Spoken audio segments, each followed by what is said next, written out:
téléphone bleu.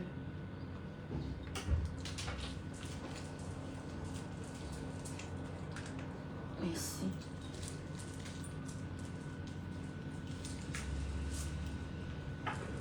Bonsoir à tout le monde.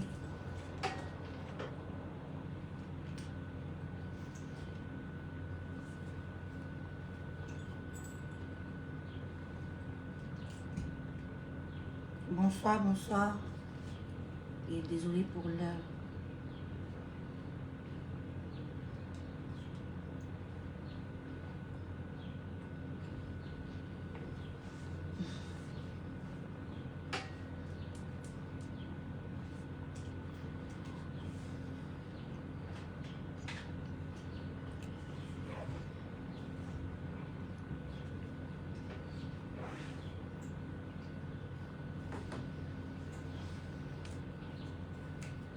Bonsoir.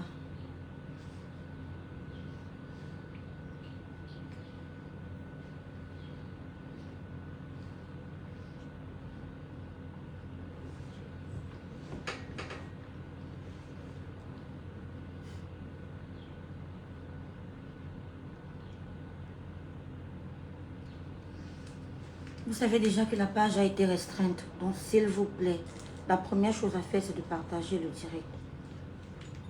Ma page a été restreinte. Partagez, s'il vous plaît.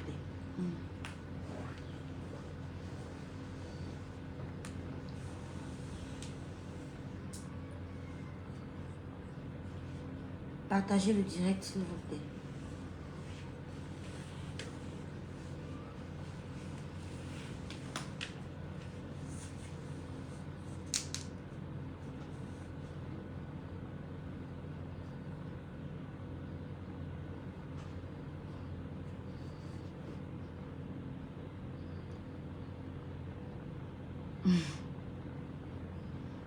S'il vous plaît, partagez le direct, non. La page a été restreinte pour une publication que j'ai faite il y a 3 ans.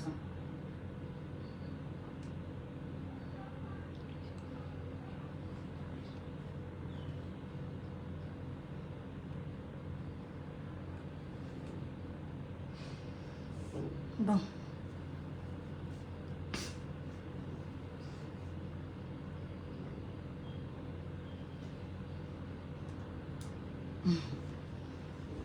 Je vois déjà les commentaires haineux. J'espère que vous avez au moins 1000 faux profils. Vous avez le temps.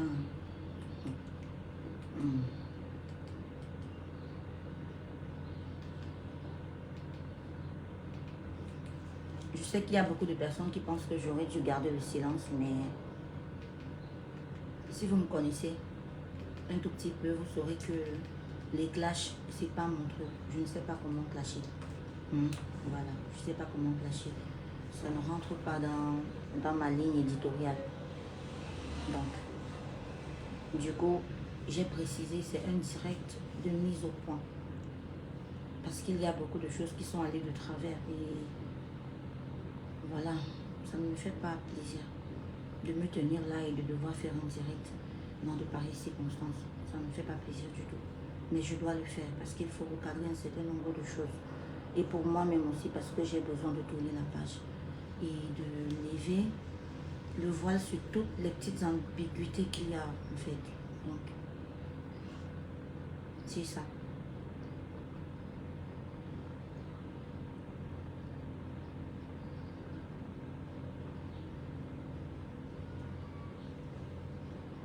Partagez le direct, s'il vous plaît.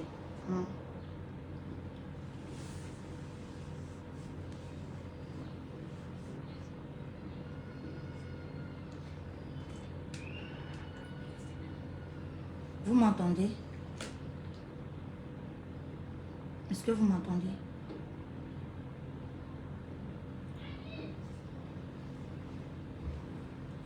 Est-ce que le son est bon? Le son est bon. Et pourquoi alors ils disent qu'ils n'entendent pas?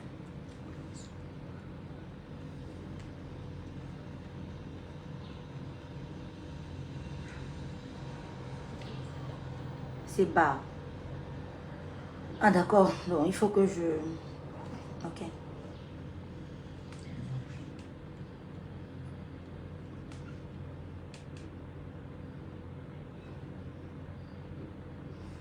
On est 1000. Partagez s'il vous plaît. Partagez le direct. La page a été restreinte. Partagez seulement.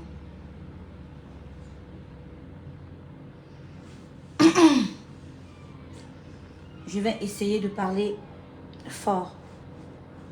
Même si je suis vraiment en baisse d'énergie. Je vais vraiment essayer de parler fort.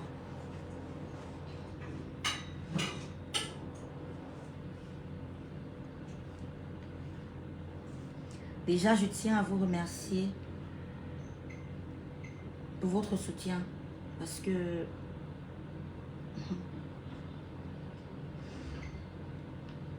j'ai reçu beaucoup de messages, énormément de messages de réconfort. Même si à la base, ce n'était pas ça qui m'alimentait. J'ai juste partagé ce que je ressentais au moment parce que j'ai l'habitude de le faire. Vous me connaissez comme ça. Vous savez que j'ai toujours été spontanée, donc je ne sais pas faire semblant. Et une fois que je me rassure que, voilà, ce que je vais faire, c'est ce qu'il faut faire, je le fais. Et j'assume tout ce qui va avec.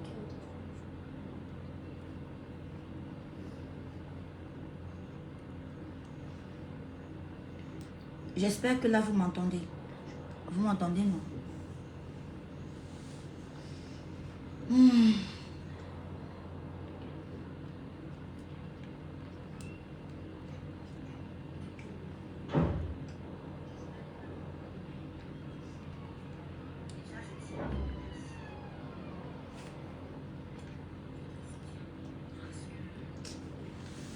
Ok. On va lancer dans 3 minutes.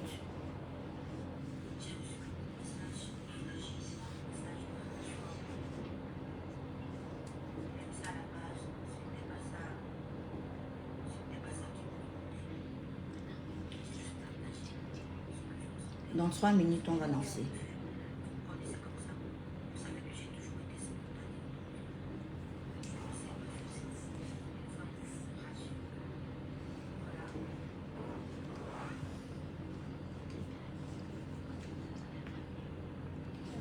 La page a été restreinte, malheureusement. Raison pour laquelle vous avez constaté que les vidéos que j'avais commencé à faire, le contenu que j'avais commencé à produire, j'ai dû m'arrêter d'abord parce que je ne comprenais pas de problème venir. Donc, je dois seulement attendre.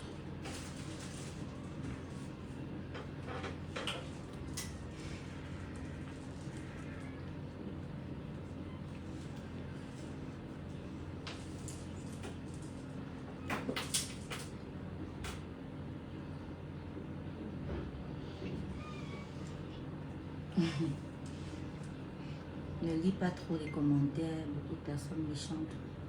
Ah, quand la méchanceté, c'est pas aujourd'hui que ça commence. Vous pensez vraiment que vos paroles méchantes m'atteignent? Non, c'est très mal me connaître. Moi, je ne vis pas pour le regard des gens, jamais.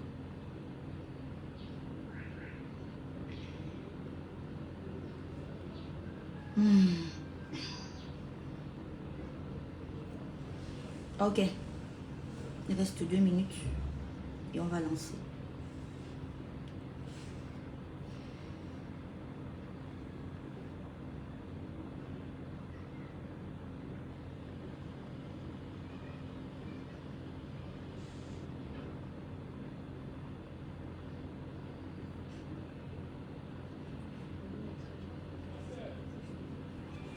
Mettez surtout les cœurs parce que mon direct sera forcément signalé.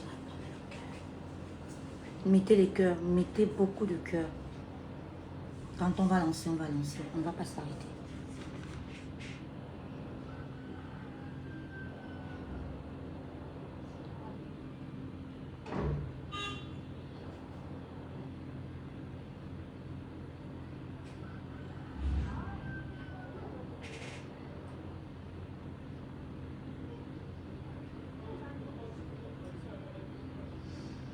Hmm. On est presque 1500. Les gens viendront au fur et à mesure. Il va falloir que nous on lance.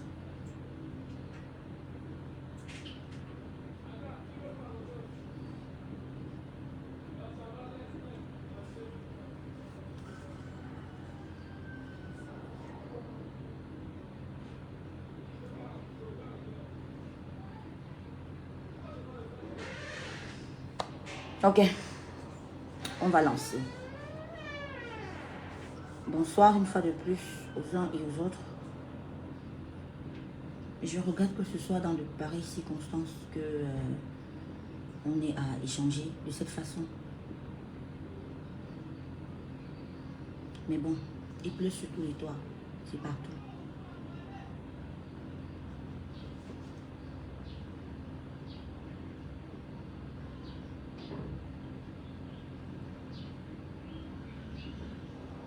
Il y a quelque chose de très curieux.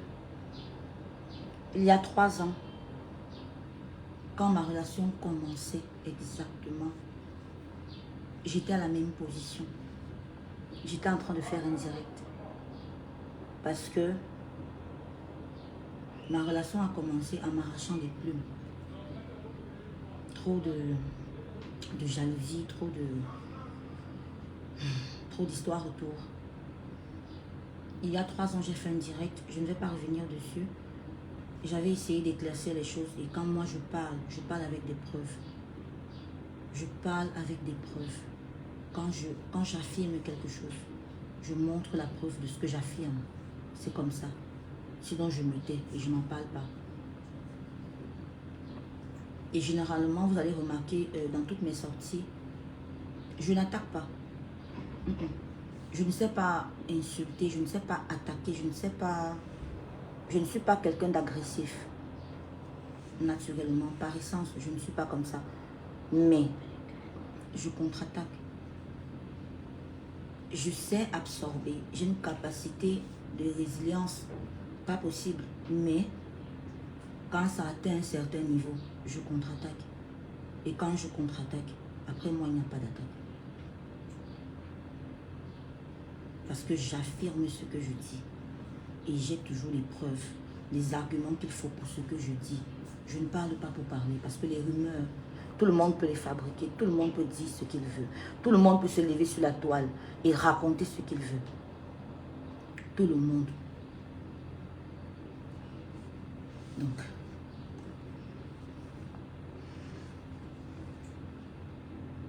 je pense qu'on va commencer par les rumeurs. J'ai fait une sortie hier matin. J'ai fait une sortie et je savais que ça irait dans tous les sens. Mais comme je ne suis pas le genre de personne qui enjolive les choses, moi je ne fuis pas. J'assume. J'ai fait une sortie que j'assume. Et je vous donnerai les raisons de ma sortie. Maintenant, je vais d'abord accorder un tout petit peu de temps comme ça, aux rumeurs qui ont été diffusées sur la toile.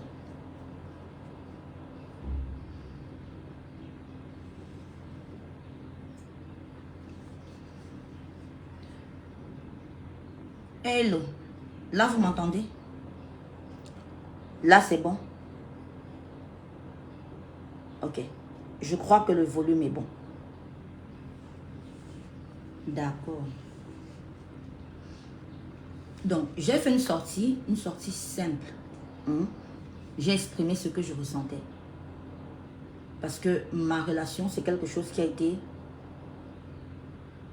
contrairement à ce que vous pensez, très caché. Ma relation a été exposée sur les réseaux parce que voilà, on s'assumait en tant que couple.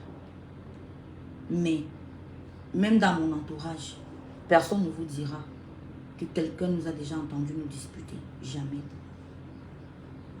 Et c'est d'ailleurs quelque chose que j'ai beaucoup aimé chez lui. C'est quelqu'un avec qui le ton ne monte pas. Ça, c'est bon et c'est mauvais côté. Je dis personne nous a entendu un jour nous disputer. Il m'est arrivé de crier, de parler. Mais je dis nous disputer, jamais.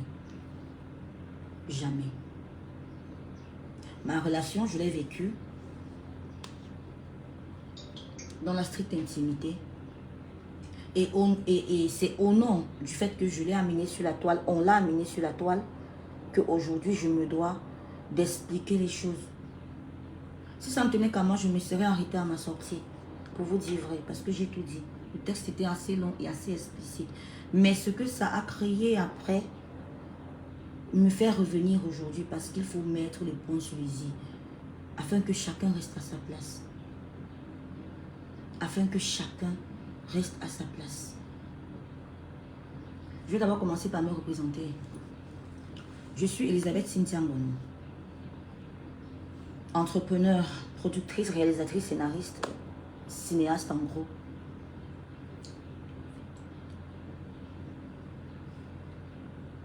Je suis une personne cérébrale, pour ceux qui me suivent. J'aspire à être ce genre de personne qui motive les gens et qui les aide à se retrouver. Ça veut dire que pour pouvoir marcher sur ce chemin de vie-là, je me dois d'être vrai et authentique dans les bons et dans les mauvais moments. Vous pensez vraiment que ça me fait plaisir de me lever un matin et de venir sur la toile dire que mon homme avec qui on m'a vu m'afficher pendant près de 3 ans dit qu'il ne m'aime pas assez et que je ne l'attire pas. Généralement, quand les relations finissent, ce que les gens essaient de faire, c'est qu'ils essaient de sauver les meubles. Ils essaient d'enjoliver les choses, d'arrondir les angles, de tirer leur épingle du jeu. Je ne suis pas dedans. Je vais vous expliquer les raisons pour lesquelles j'ai fait cette sortie. Mais je vais d'abord m'occuper de ce que la sortie a créé. Là, je parle spécifiquement des rumeurs.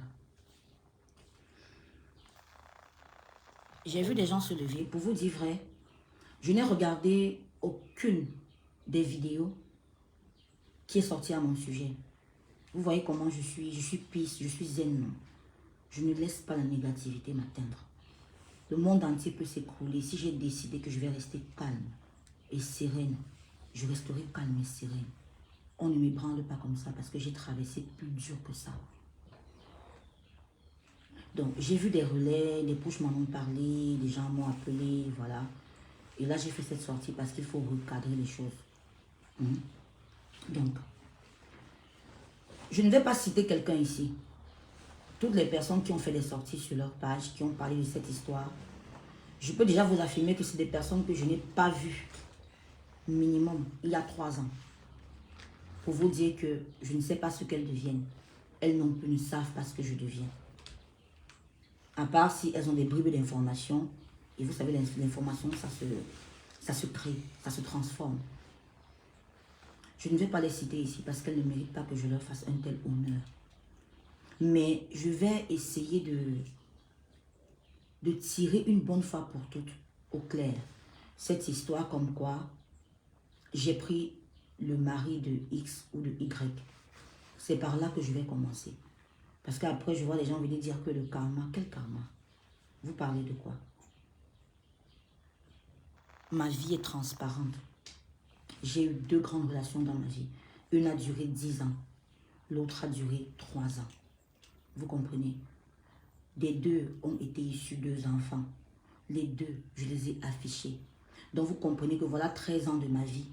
Et moi, j'aurai 29 ans bientôt. Vous pensez vraiment que quelqu'un qui vit comme ça va prendre le risque de mener un certain type de vie? Évitez de coller aux gens des étiquettes qui vous sied à vous. Évitez ça. Évitez ça.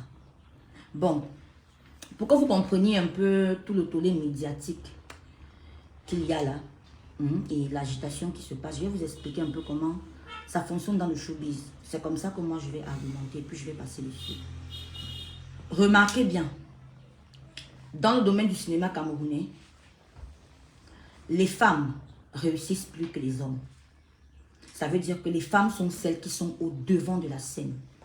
Il y a plus de femmes productrices actuellement que d'hommes. Et de plus en plus de jeunes femmes. Je vais dire les choses très clairement et sèchement. D'accord?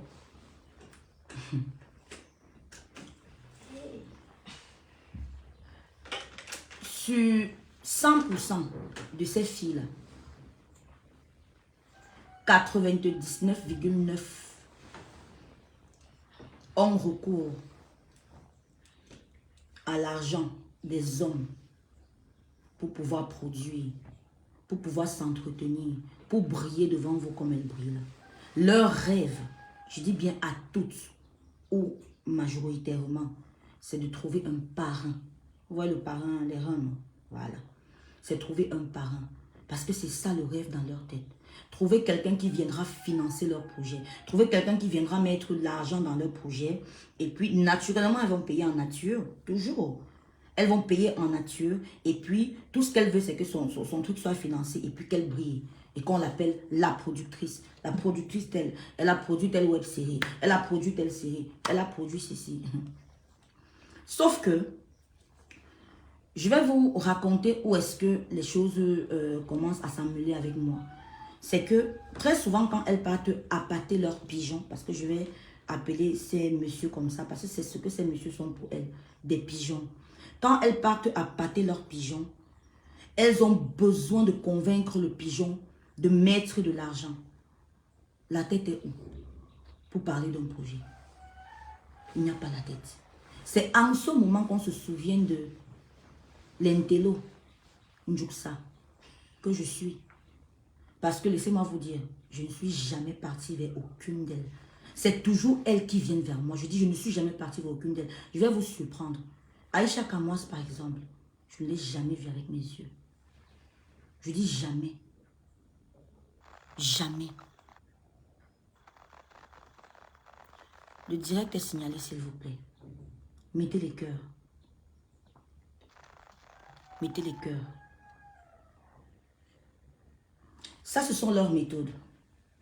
Elles ont recours à ces méthodes. C'est de bonne guerre. Voilà, parce que chacun se bat avec les moyens qu'il a. Sauf que quand elles viennent me voir, voilà ce qui se passe. Moi, mon rôle, généralement, c'est quoi? Pose un scénario sur la table. Et très souvent, on me dit, convainc la personne, en fait, de mettre de l'argent, quoi. Mince, vous savez, je suis une passionnée. Quand je commence à parler d'un projet, quand je commence à parler de quelque chose que je vais faire, ça se ressent. Ça se ressent très vite que je maîtrise ce que je fais. Ça se ressent que j'ai de la matière. Et n'importe qui, même si ce n'était pas moi, n'importe qui serait impressionné devant ce genre de personnes. Esprit fort, aura fort, peut-être bien. Mais je ne suis pas faite pour marcher derrière les gens. Ça, je l'ai compris il y a bien longtemps. Donc, toutes ces filles-là, quand elles viennent vers moi, c'est parce qu'elles sont hantées par le phénomène Pape Mieux. Voilà, Cynthia avait écrit une série et puis voilà, ça a lancé les autres. C'est ce qu'elles pensent. Là, je parle de leurs pensées. Soyons très clairs. Maintenant, ok, on va aller vers elles. Et quand elles viennent vers moi, elles ont toujours ce même truc-là. C'est que, comme je suis quelqu'un d'assez simple physiquement, je n'en fais pas trop, pas d'extra. Elles veulent toujours m'amener un système d'amitié qui ne colle pas. Parce que la vérité, c'est que si elles ne me sollicitent pas, elle et moi, on ne peut pas s'asseoir pour parler. Il n'y a pas le niveau, il n'y a pas conversation. On va parler de quoi? Je ne m'intéresse pas à la vie des gens, je ne parle pas des gens. Je ne parle pas des gens. Surtout encore des gens que je ne connais pas, je ne sais pas faire ça. Je n'ai pas de temps pour ça. Moi, je peux vivre avec toi dans une maison. Je peux savoir tout ce qui se passe dans ta vie. Mais si tu n'ouvres pas ta bouche pour me le dire, moi, je ne te demanderai jamais quoi que ce soit. La curiosité en ce qui concerne les gens, moi, ce n'est pas mon truc. Ce n'est pas mon truc. Donc, une fois que le pigeon est là, il faut présenter le projet. Et très souvent, ce schéma a été répétitif. Je dis, le nombre de maris qu'on vous dit que j'ai arraché là. Déjà, pour qu'on parle de mari, je mets à défi quelqu'un ici. Apportez-moi ne serait-ce qu'une preuve, un message, une seule capture, où j'ai ne serait-ce que flirté avec l'un de vos gars, si je peux dire ça comme ça. Je dis, apportez-moi une toute petite preuve comme ça. Avec tous ces hommes, c'était des rapports professionnels. On m'a mis au cœur d'une affaire. Et maintenant, je m'assois, je parle avec le monsieur. Voilà. Parce que moi, j'ai une valise de projets. J'ai des projets à n'en pas finir en fait. Donc il suffit que tu me dises que, ok, Cynthia, voilà vraiment un truc sur la table. J'ai déjà posé. Parce que tout ce que moi je veux, c'est faire quelque chose, c'est réaliser quelque chose, c'est faire plaisir au public camerounais. J'ai toujours aimé ça. Quand je vois le public en effervescence, peu importe qu'on sache que c'est moi qui suis derrière ou pas, moi ça me suffit. Ça me suffit parce que je sais que j'ai fait quelque chose de grand. Je n'ai pas besoin de plus d'honneur que ça. Maintenant, mesdames, je ne vais pas vous accorder plus de temps que ça. Sachez juste que si un jour l'envie vous prend encore de venir me chercher pour que je vienne servir vos intérêts, parce que voilà, vous voulez peut-être manger l'argent de quelqu'un ou bien être célèbre grâce à quelqu'un, souvenez-vous que on fait moitié-moitié. Ça veut dire qu'on est devant toutes les deux. Je ne marche pas derrière quelqu'un.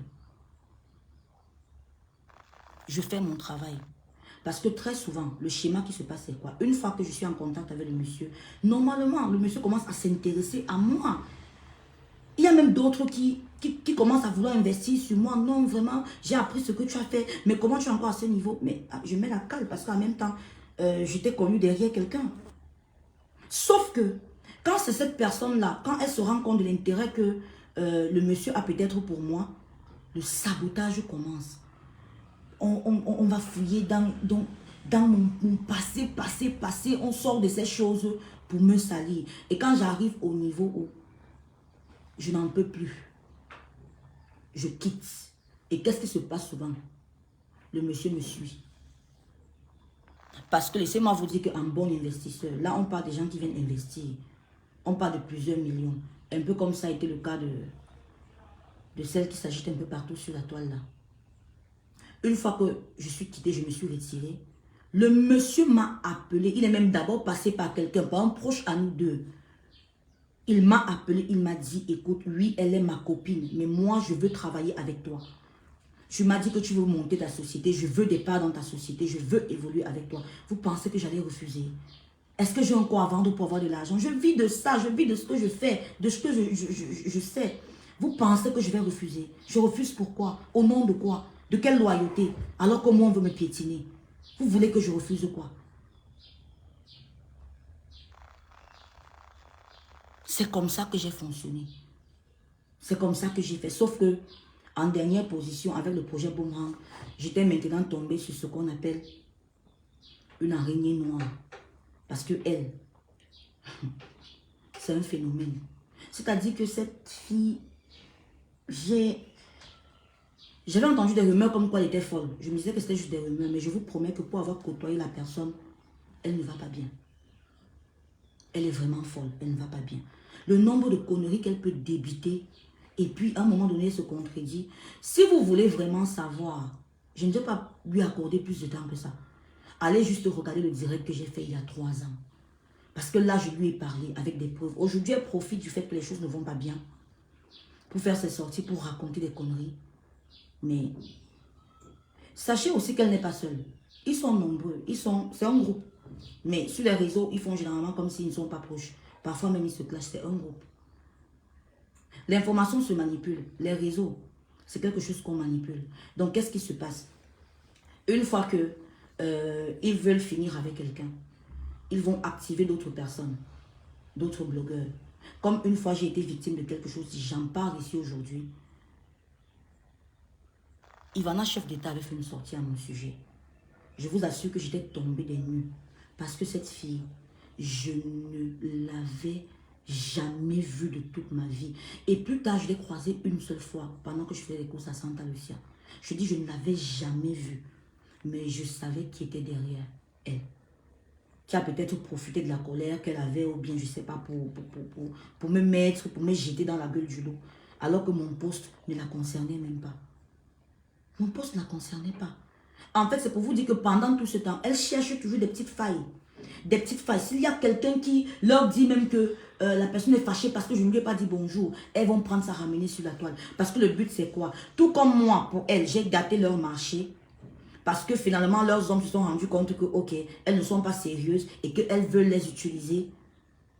Il faut aussi qu'elles gâtent mon marché comment?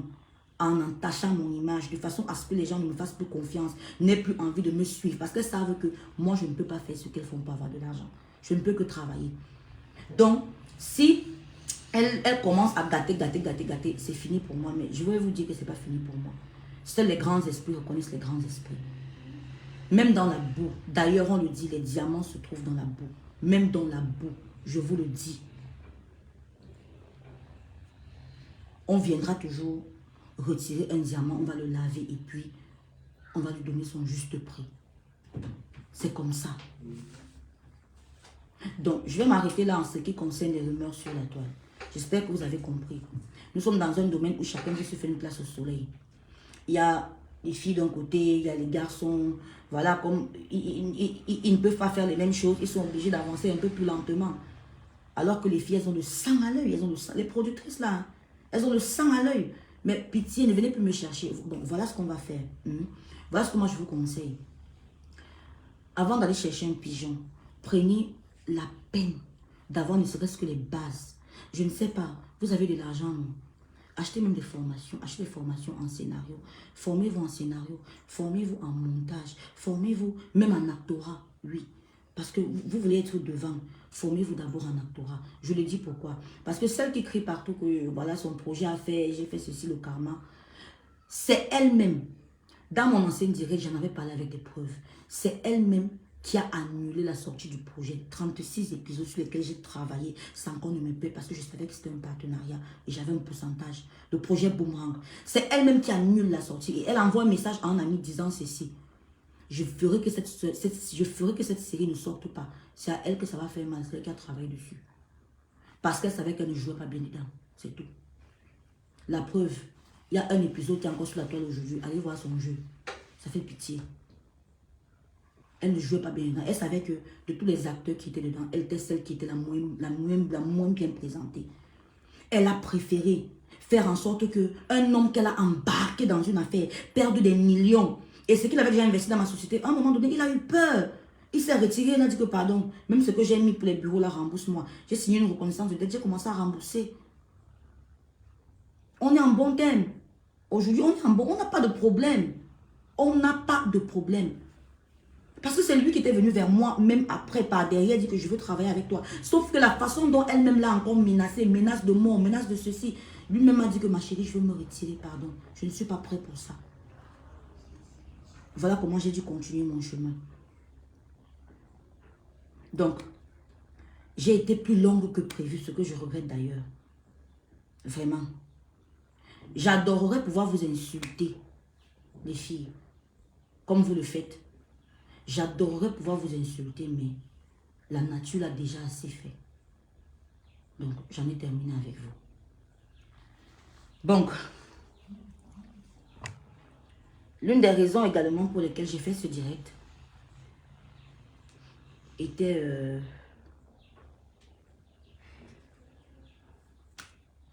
tout ce que ma sortie a engendré. Parce que vraiment, c'était pas facile.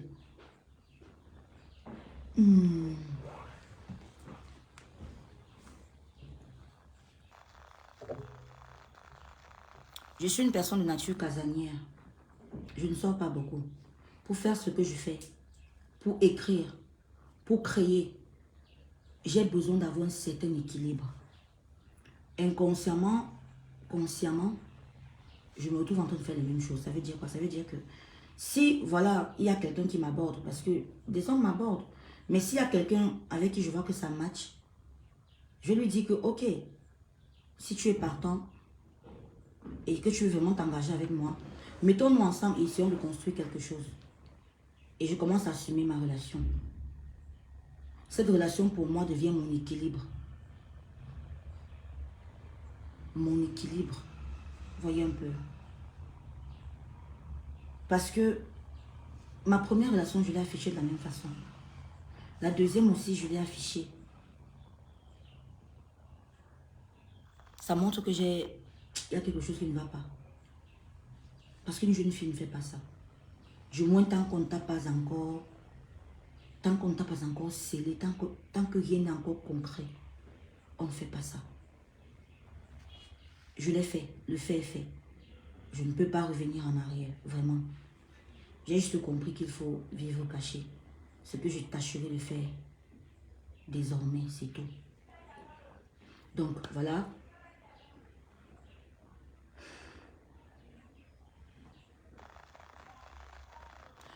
Ma sortie n'a pas eu un effet agréable pour moi. Parce que j'ai vu le nom de Donald cité n'importe comment. Je l'ai vu traiter de tous les noms. C'est vrai que ma sortie sur la forme le jetait à la vindicte populaire. Mais dans le fond, et je vais vous expliquer plus tard pourquoi, je voulais le mettre face à ses responsabilités. Je voulais qu'il assume ses responsabilités. Parce que tu ne peux pas toujours faire semblant devant les gens. Tu ne peux pas faire ça toute ta vie, c'est impossible. C'est impossible. Je voulais qu'il assume ses propos. Ce sont ses propos que j'ai publiés. Et croyez-moi, il y a même encore trop de choses que j'ai cachées. Parce que ça aurait été pire. Je ne voudrais pas que, par rapport à cela, on commence à lui dire n'importe quoi. Notamment le fait que j'ai vu revenir, le fait qu'il était gigolo. Ça me fait toujours rire. Écoutez, je peux le dire très clairement aujourd'hui. L'une des raisons pour lesquelles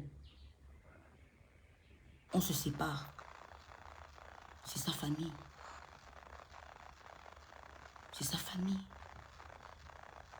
C'est quelqu'un qui vient d'une famille très aisée. Je dis et je répète, très aisée.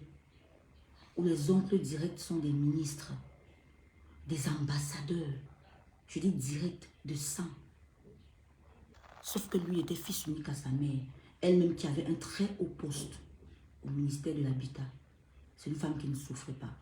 J'ai été chez elle, je l'ai connue. Vous comprenez? Et je veux d'abord venir avec ce petit côté-là. S'il fallait parler de moyens, il a eu un moment difficile après la mort de sa mère, qui était tout pour lui. Oui, j'ai été un soutien pour lui, mais ça ne fait pas de lui un gigolo. Ça ne fait pas de lui un gigolo. Je suis désolée. Donc, s'il vous plaît, arrêtez. Arrêtez. L'autre là, arrêtez. J'ai également vu quelque part que il était irresponsable. Ça a été dur dans les débuts, parce qu'il a fallu que peu à peu, il se lève. Mais quand il a commencé lui-même à s'activer dans la vie, sans avoir à compter sur ses parents ou quoi que ce soit, je vous promets que je ne manquais de rien. Je ne manquais de rien. Jusqu'aux derniers instants de la relation où les choses ont commencé à devenir bizarres, où j'ai compris que voilà, la maturité, ce n'était pas encore ça. Je ne manquais de rien. Donc, ça c'est d'abord en ce qui le concerne.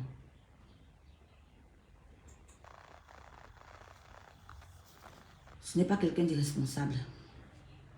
Ce n'est pas une personne intéressée par de l'argent. Intéressée, oui, peut-être par autre chose, je ne sais pas. Parce que je vais développer ce côté-là. Mais pas l'argent. Je suis désolée. Pas l'argent. Il est trop fier pour ça. Trop même. Beaucoup trop. Donc,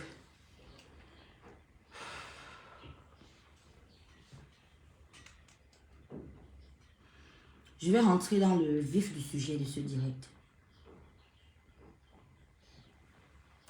Parce que d'un côté, tout comme on traitait Lino de gigolo, de ceci, de cela, j'ai lu des choses comme quoi je forçais la relation, je forçais l'amour, on ne m'a jamais aimé, oui, ça j'ai dit.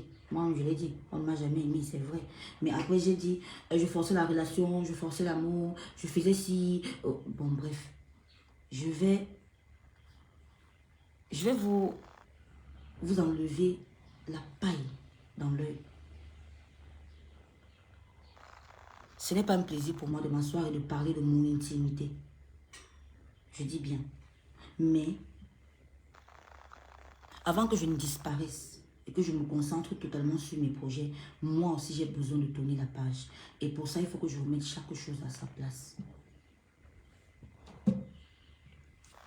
Donc, je vais vous raconter exactement comment est-ce que la relation avec Lino, Donald, a été construite. Et là, vous comprendrez beaucoup de choses. Ce sont des choses qu'on ne dit pas.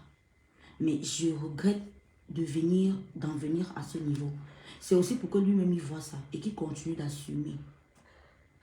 Que sa famille regarde ça parce qu'il y a des détails qu'eux-mêmes ne savaient pas. Ma famille aujourd'hui, elle a mal. Parce qu'on l'a énormément aimé. Je dis, on l'a tellement aimé. Moi, parfois, quand je venais, je me plaçais devant mes parents. Ce que je disais ne comptait pas. C'est ce que lui disait qui comptait. C'était comme ça. Donc, ce que vous savez, c'est que j'ai rencontré Lino sur le plateau de Boomerang et tout. Non, ce n'est pas le cas. J'ai connu Lino plutôt en 2020. Sauf que là, j'étais juste... on m'avait embauché pour être coach dans une production dans laquelle il avait le rôle principal. J'ai fait ce que j'avais à faire, je suis partie. Il n'y a jamais eu, même là, il n'y avait jamais d'attirance. Il n'y avait absolument rien. Rien du tout. Donc,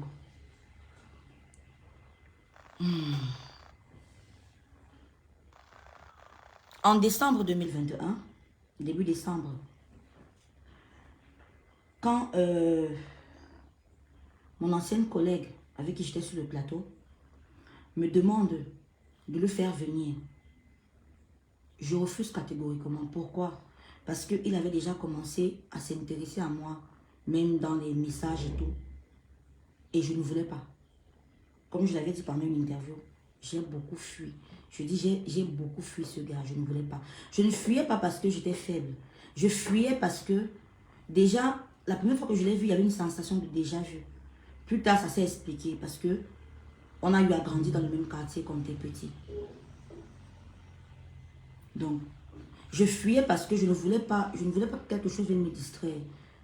J'étais en train de monter ma société, j'étais en train d'évoluer. Je ne voulais pas que quelque chose vienne me distraire. Donc, il s'intéressait à moi et je n'ai pas voulu qu'il vienne sur le plateau. Ma collaboratrice avait insisté, il est venu. Quand il est arrivé, j'étais carrée et j'étais distante. Mais lui, il fonçait sur moi. Il fonçait sur moi. On a eu à tourner des scènes. Et puis, j'ai clairement saisi que, ok, ça veut dire que depuis, je suis dans le déni. Si je fuis même ce gars, c'est parce que je sens que je pourrais être faible devant lui. Je suis un être humain, ça peut arriver. Ça peut arriver. Donc, bref, l'histoire, vous la connaissez, je l'ai racontée il y a 3 ans. On s'est mis ensemble. Je vais sauter toute la partie problématique. C'est le fait qu'on se mette ensemble qui a vexé mes copines de l'époque. Et puis, elles sont arrivées avec le problème sur la toile. Ça a éclaté comme ça, a éclaté. Et puis, c'est parti dans tous les sens. Parce que je dis et je répète, elles avaient toutes des vues sur lui. Bon, je vais faire une petite entorse ici. Parce que à force de dire que... voilà, les maris des gens ont préféré me suivre. Ceux que toutes les filles veulent ont préféré me suivre. Je vais vous expliquer ce phénomène. Vous avez souvent vu dans des films d'école. Dans les films d'école, il y a toujours... C'est pratiquement le même scénario. Quand on est à l'université, il y a toujours un beau gosse. Il y a toujours une peste qui est bête, qui met tout sur elle. La fille la plus populaire du lycée. Il y a toujours ça. Et puis, il y a toujours l'intello. Il y a toujours la fille intello. Ce qui se passe généralement, vous avez déjà vu l'intello partir vers le beau gosse? Jamais. Le beau gosse vient toujours vers l'intello. Mais le problème avec le beau gosse, c'est quoi? C'est que le beau gosse a cette petite partie en lui par rapport au système dans lequel il vit qui fait que il ne veut pas assumer l'intello. Il n'assume pas, mais c'est lui qui va vers l'intello. Dans la société, même à l'école, j'ai donc toujours été cet intello-là. C'est-à-dire qu'il y a toujours les pestes qui viennent me chercher. Un peu comme vous voyez toujours dans le scénario du lycée. La peste venait toujours chercher l'intello pour l'aider à faire ses devoirs. Alors qu'en vérité, elle la déteste. Et elle veut seulement l'enfoncer. Je suis celle-là qu'on vient chercher parce qu'on veut écrire, on veut. Mais en même temps, on veut que je marche derrière. Amour de Chinda, c'est mal me connaître. Mon esprit est trop fort pour ça. Donc, ça c'est déjà pour expliquer parce que j'ai aussi vu les gens dire que elle est toujours en train de chercher des beaux gosses. Je ne cherche pas des beaux gosses. Je ne cherche pas des beaux gosses. Ils me cherchent. Que ce soit très clair pour vous. C'est-à-dire que tout homme normalement constitué, vous savez, je vous avais dit qu'il y a deux types de femmes. Il y a la femme que tu vois, tu dis waouh. Et puis une semaine après, tu dis c'est tout. Parce qu'elle ouvre la bouche, c'est vide. Et puis il y a la femme que tu vois, tu dis ah, elle est là. Elle est là, hein. Bon. C'est vrai qu'elle est un peu bizarre, mon frère. Ok. Mais elle est là quand même. Elle a un truc là qui m'intéresse. Et après, tu commences à te rapprocher d'elle. Plus tu parles avec elle, plus tu te rends compte que, mais en fait, la go est belle. La go est belle. Ça, c'est ma catégorie. C'est ma catégorie. C'est là-dedans que je suis. Je suis une femme qu'on découvre. Donc, pour revenir à ce qui s'est passé avec Cédric, parce que c'est comme ça qu'on appelle.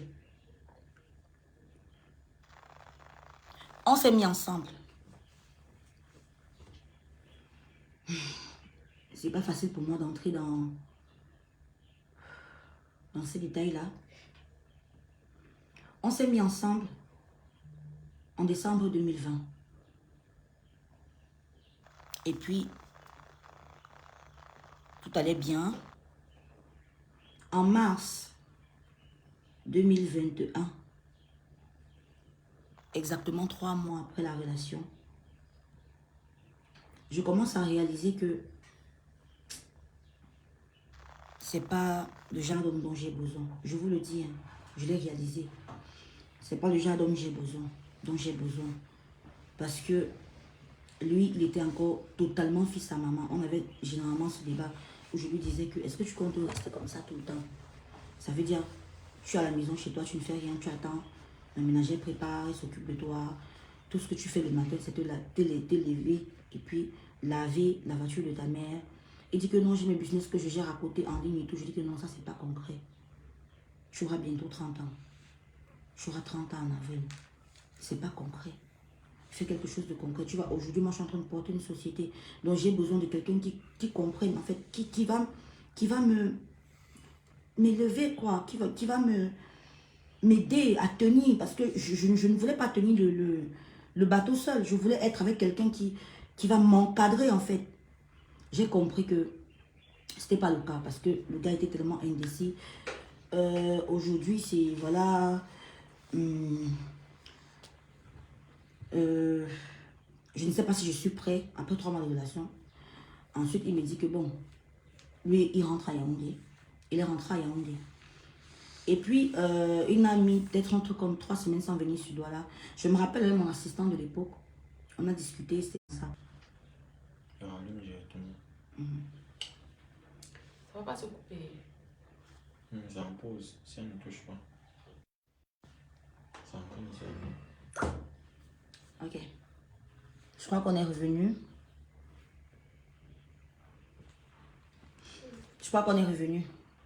Donc, moi, je dis à mon assistante que ça, ce sont les trucs des enfants. Et honnêtement, on est en train de construire actuellement. Je n'ai pas besoin de ça. Ce qui va se passer, c'est que quand je vais aller à Yaoundé pour faire mes papiers, je vais lui faire asseoir. Et je vais lui dire que c'est fini. Parce que toutes les raisons bidons qu'il me sort par rapport au fait qu'il ne vienne plus ici à Douala, c'est d'abord que, voilà, je suis un traitement. Et on a dit que je dois faire 6 mois sans sortir de l'asile. On a dit que je dois faire 6 mois sans toucher la femme. Ça me faisait rire. C'est son anniversaire. On se voit. On va dîner. Je me dis que le moment est mal choisi. Pour lui dire que, voilà, restons amis, c'est mieux. Alors, on finit de dîner, chacun se sépare. Moi, je devais être là jusqu'au 18 avril. Non. Je suis en train de dire que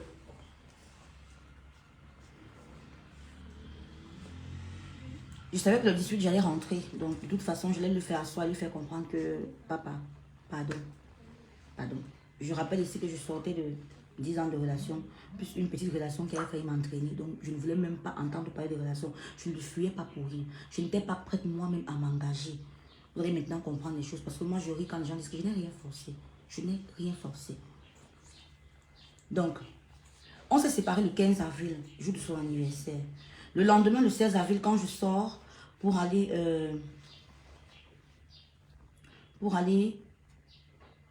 faire mes papiers, je le rencontre. Il est devant un box. Il est en train de faire une transaction. Et là, il m'informe qu'il accompagne sa mère à l'hôpital. Je dis ok. Et puis moi aussi, je prends ma route. Vers 16 h, voilà exactement où les choses commencent. Vers 16 h, je suis à une réunion d'affaires. Mon téléphone sonne. C'est lui qui m'appelle. Tu es où? Je suis à une réunion d'affaires. Ok. Viens à l'hôpital maintenant. J'ai laissé mon assistant là-bas avec les clients. J'ai eu le réflexe de m'arrêter, de retirer de l'argent parce qu'on ne sait jamais. Je suis arrivée à l'hôpital. Quand j'arrive à l'hôpital, la maman qui venait juste faire des examens, qui venait voir un pneumologue, je la trouve branchée à un tuyau, à oxygène. Il est seul. Il est tout seul. Notons qu'il est fils unique. Il est seul. Ok, je reste là. Je m'occupe de maman. Je m'occupe de lui. J'essaie de lui remonter le moral. Je m'occupe d'elle. Je prends soin d'elle. Je ne vais pas trop penser dans les détails. Maman meurt. Le jour même où elle mourait, elle m'a dit, ma fille, j'ai failli mal te juger alors que j'étais aimée au début à cause des choses qui se disaient sur la toile sur toi. C'est, entre parenthèses, la raison pour laquelle je fais cette sortie. Parce que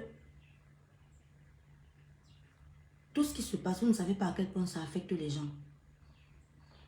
Oui, ça affecte. Elle me dit, j'ai failli te détester. Mais je me rends compte aujourd'hui que tu n'es pas ce genre de personne. Et je suis contente. Parce que mon fils n'est pas seul. Pendant que je m'occupais d'elle et tout, elle me dit, il y a un côté de mon corps qui, je ne sens pas le côté de mon corps. Appelle le docteur. Défais-moi les cheveux. Moi, j'ai commencé à pleurer en silence. Parce que je savais que elle était en train de partir. Maintenant, quand elle a commencé à se sentir de plus en plus mal,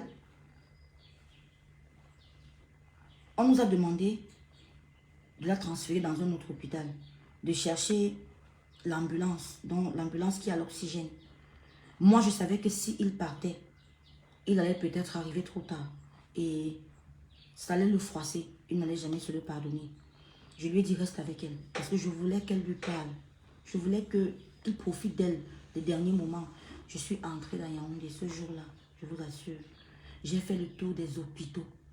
J'ai cherché l'ambulance à oxygène. Je suis même allée parce que comme c'était en période de Covid, il y avait un truc là-bas en Vokmbi, un grand truc comme ça, j'oublie seulement le nom. Rien que pour les malades de Covid. Je suis arrivée là-bas, on me dit que oui, ils ont des ambulances, mais est-ce qu'il y a le Covid? Est-ce que... Bref, j'ai dit que j'ai fait l'impossible le soir là. Je suis finalement arrivée aussi à Chou, j'ai trouvé une ambulance avec oxygène. Au moment, l'ambulancier me taxe même d'abord. J'accepte. Au moment où on veut déjà partir, c'est un chirurgien qui sort là-bas, il dit que l'ambulance ne bouge pas. Parce que je sors du bloc et ça doit me raccompagner chez moi. J'ai failli tomber des nues. J'ai supplié au docteur là que j'ai un cas. C'est une question de vie ou de mort. Bref, il m'a laissé partir. Mais j'en parle quand même pour faire comprendre aux médecins que il y a des médecins et des médecins. Mais les mauvais médecins là, faites quand même l'effort d'être un peu humain. Donc, il m'a donné l'ambulance, on est arrivé. Sauf que quand on arrive et qu'on est en train de monter avec l'ambulance, maman rend son dernier souffle. Nous sommes deux. Les derniers jours qu'elle a passés, on était deux avec elle à son chevet. Voilà où moi je prends l'engagement d'être là pour lui. J'espère que c'est clair. Relation que j'ai forcée, moi, ok, vous n'avez encore rien entendu. Donc, je reste là. Il y a un phénomène qui se passe. Et c'est pour cela que je dis, il a fallu que je le mette face à ses responsabilités. Quand on amène le corps de maman à la morgue, Cédric arrête ma main devant la dépouille de sa mère. Il dit, maman, comme tu l'as laissée là, c'est elle. Devant la dépouille de sa mère, je lui dis, j'espère que ce n'est pas l'émotion qui te fait parler. Il me dit, non. Ok. Le lendemain, quand la famille arrive à la maison, du deuil et tout ça, on trouve la femme qui est moi. C'est là que beaucoup m'ont connu. On ne savait même pas qu'il avait une copine normale. Il avait plusieurs copines. Vous allez comprendre pourquoi. Ok. On trouve la copine qui est moi. Personne ne peut imaginer que, en réalité, ça ne fait que 4 mois qu'on est ensemble.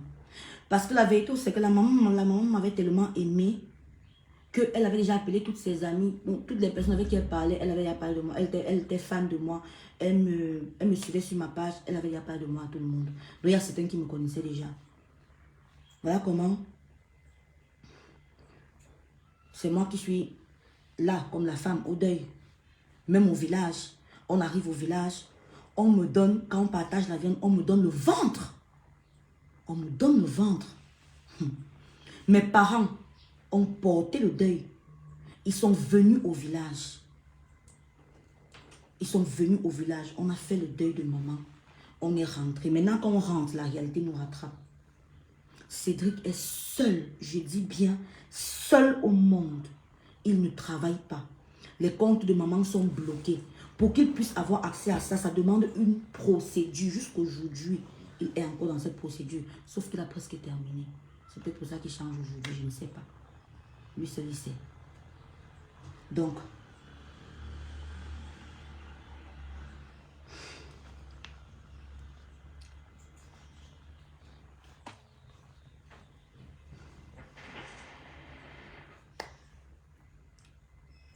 à ce moment, je vais vous dire la vérité, je n'étais pas prête à m'engager à vivre avec un homme encore. Mais là, j'étais devant le fait. Je n'avais pas le choix. Je ne pouvais pas, vous-même à ma place, vous auriez fait quoi? La maison à Obobogo où on était, où la maman était trop grande. Elle était trop grande et ce n'était pas une maison qu'elle avait acquise. Non, c'était de la location. Parce qu'elle était en construction, je crois bien. Donc, voilà comment je me propose. Ok, bon.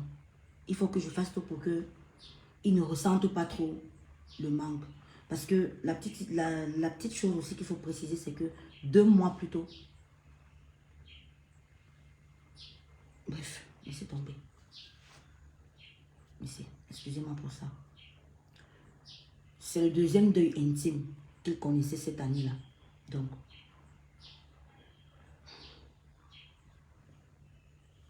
je prends donc maintenant sur moi de venir à Douala normalement. C'est moi qui ai pris toutes les affaires et tout, toutes les choses de maman. On m'a remis les bijoux, on m'a tout donné, bref, toute sa maison, on m'a donné. C'était moi la femme, normalement. Donc, je prends mon rôle au sérieux, quoi. Je viens à Douala, pendant qu'il finit avec les modalités, les neuvaines et tout ça au village, je prends la maison. Parce que je ne veux pas qu'il vienne entrer dans mon appartement, parce que pour moi, ça ne se fait pas. Et pour sa psychologie en tant qu'homme, j'ai peur que ce soit difficile. Je prends la maison. J'installe les choses. J'installe nos choses. Il est venu 1 semaine après. J'ai tout fait pour que la maison ressemble à un foyer. Tellement je ne voulais pas qu'il soit ne serait-ce triste un tout petit instant. Voilà donc comment, quand il vient, je fais tout pour qu'il ne porte pas le deuil, pour qu'il ne se sente pas triste, pour qu'il ne se sente pas seul.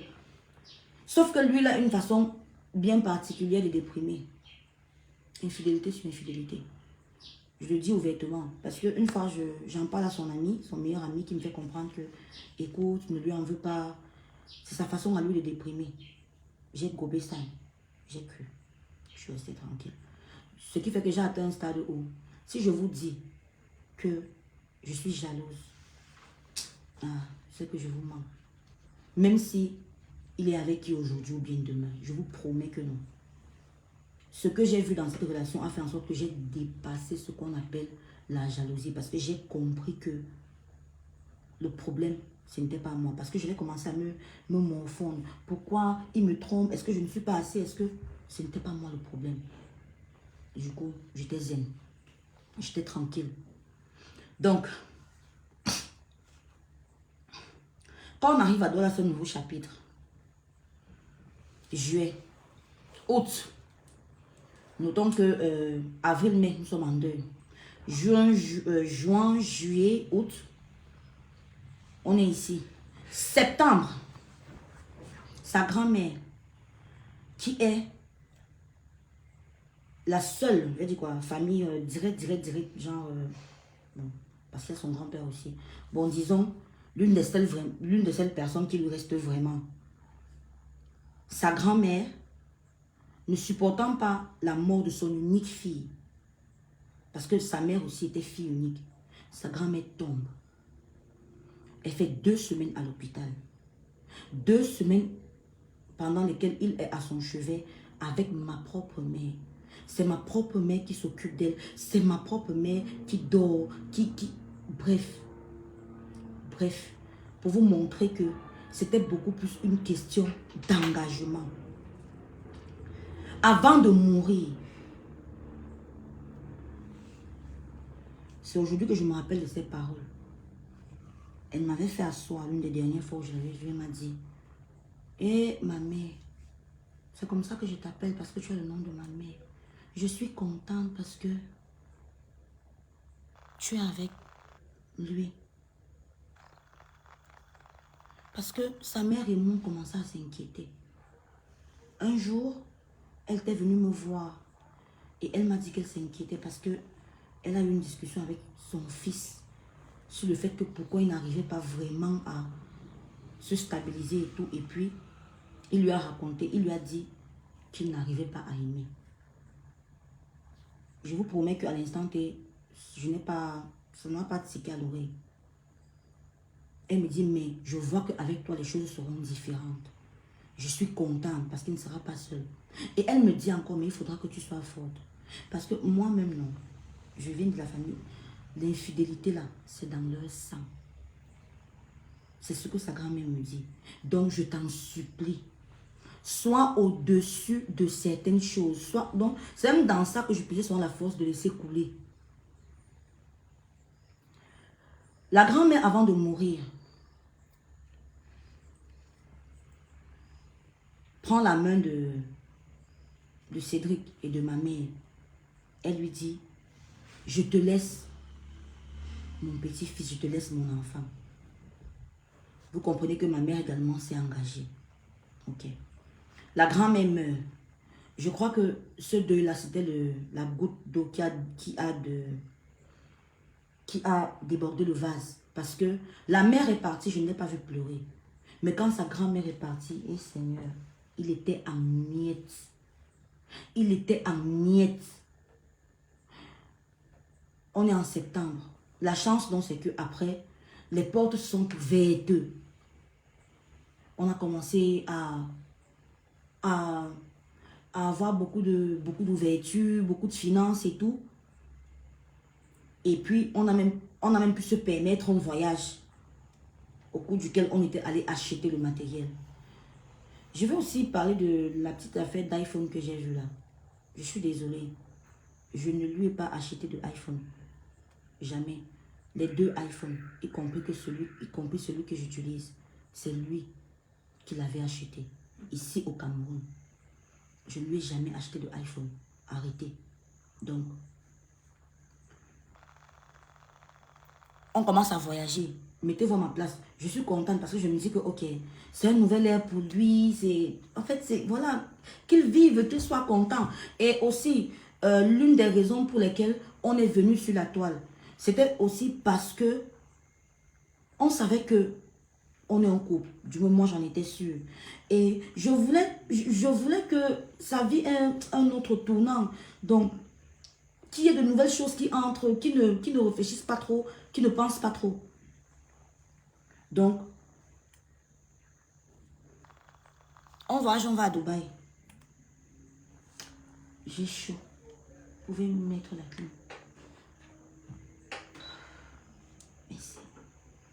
Tu peux me donner aussi de quoi me nettoyer un peu.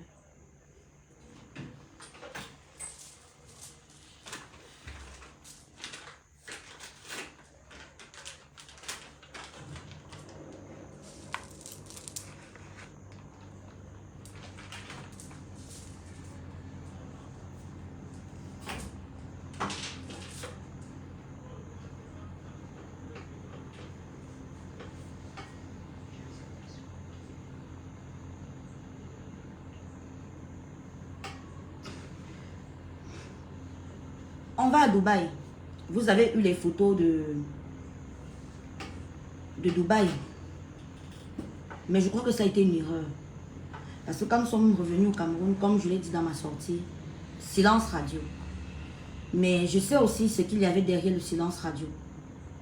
C'est que les photos ont fait un tel boom que toutes les filles qui étaient derrière, oh, ça avait pris feu, ça avait pris feu, ça avait pris feu.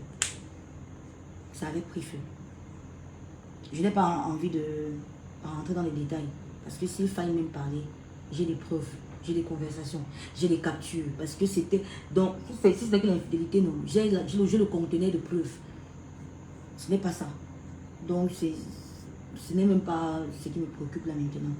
Donc, en décembre 2021, je décide d'arrêter la relation.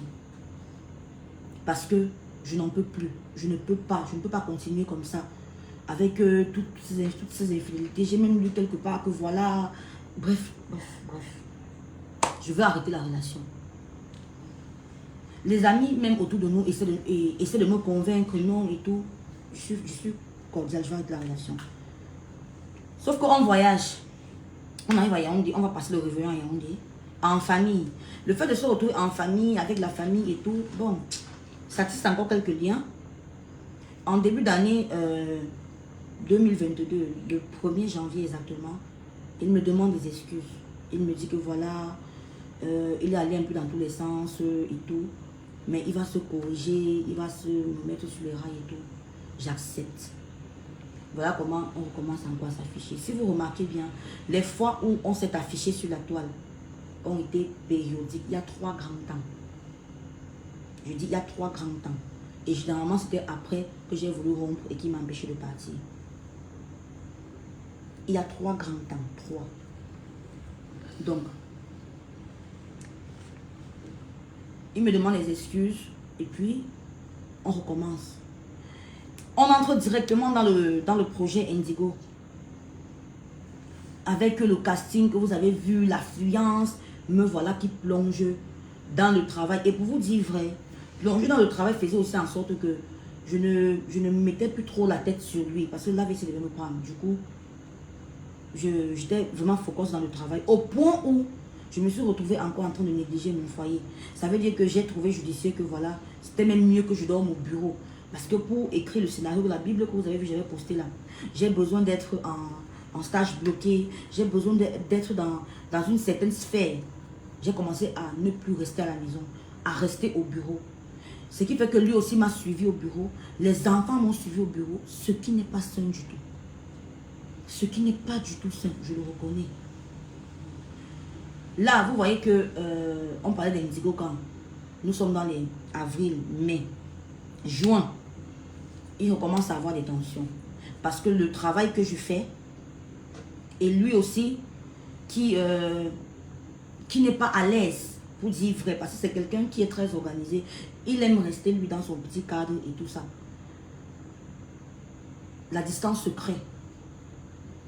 Sauf que moi, je suis toujours ouverte à la communication et au dialogue. Si c'est qu'il parlait ouvertement, il y a tellement de choses qu'on aurait évité, peut-être qu'on m'a sorti de l'autre jour. C'est quelqu'un qui s'asseyait et qui parlait, mais il pouvait faire les choses dans le noir. Et le noir et moi, ça ne donne pas. Ça ne donne pas parce que je suis entière. Ça ne donne pas. Donc,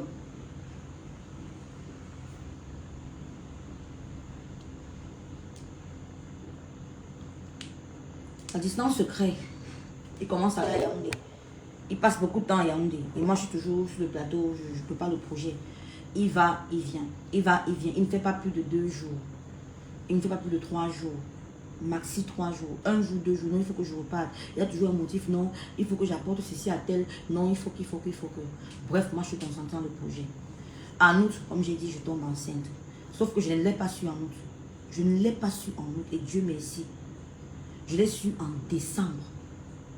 Parce que comme j'ai le corps, et comme j'ai aussi souvent certains dérèglements hormonaux, voilà, je n'ai pas envie de réaliser que j'étais enceinte. Je me disais que voilà, ça fait peut-être comme ça fait d'habitude. Mais après, voilà, les choses vont se remettre en place. Quand il a appris que j'étais enceinte, il a pleuré. Il a pleuré. Moi, je vais vous dire la vérité, je n'étais pas contente. Parce que en août, là, je lui ai dit, cache que de faire les allers-retours que tu fais là et tout ça. Mettons fin à la relation. Mettons fin à la relation. Et quand je dis mettons fin à la relation, je constate que je suis enceinte. Je vous le dis. Je remets encore toutes mes pendules à l'heure parce que moi, je n'ai jamais voulu avoir plusieurs enfants avec des géniteurs différents. Je me dis, ok, mon premier enfant même, il a pris comme son enfant. Je suis enceinte. Et je sais combien sa mère voulait cet enfant. Je sais combien il voulait un enfant. Je sais ce que l'enfant représente pour lui. Il est resté seul. Je remets les pendules à zéro. Sauf que, après l'émotion de la grossesse, il tombe malade parce qu'il était toujours maladif. Il tombe malade. Une fois que ça va bien, il disparaît, il va à Yaoundé. La grosse distance se crée encore. Il revient quand je suis déjà à terme. Quand je suis à terme. Et pendant ce temps, je ne peux pas vous expliquer l'angoisse dans laquelle j'étais. Il revient quand je suis déjà à terme. Et il ne se contente pas de rester dans son coin. Lui-même, vous allez comprendre pourquoi je suis obligée de faire cette sortie. Lui-même, il a fait ce qu'on appelle m'aider sur sa propre route. Je ne sais pas s'il avait besoin, d'une raison valable de pouvoir partir, de me quitter. En fait, il voulait du soutien. Il voulait le renfort. Alors, il a commis une erreur très grave. Il est allé voir un homme de Dieu qui est proche de ma famille. Il est allé voir un homme de Dieu qui est proche de ma famille. Il a fait comprendre à l'homme de Dieu que, voilà, il ne m'a jamais aimé. C'était de la gratitude. Ok. Il ne peut plus faire semblant. Et ses amis, ses connaissances ne me supportent pas. Parce que je suis grasse. C'est ce qu'il a dit. Il a dit un tas de choses. J'ai dit un tas de choses. Voilà. Il a dit et il a répété ça devant mes parents. Le jour où il était même à l'hôpital, la période là, il avait une copine. Sauf qu'elle ne pouvait pas sortir. Je ne suis pas la première, je ne suis pas la deuxième, je ne suis pas la troisième qu'il a appelée. Mais je suis celle qui est venue.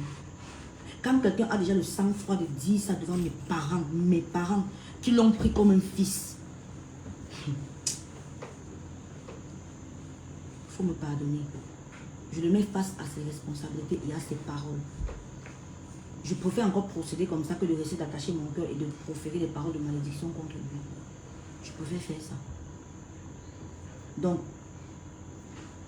il a raconté tout ça à cet homme de Dieu là.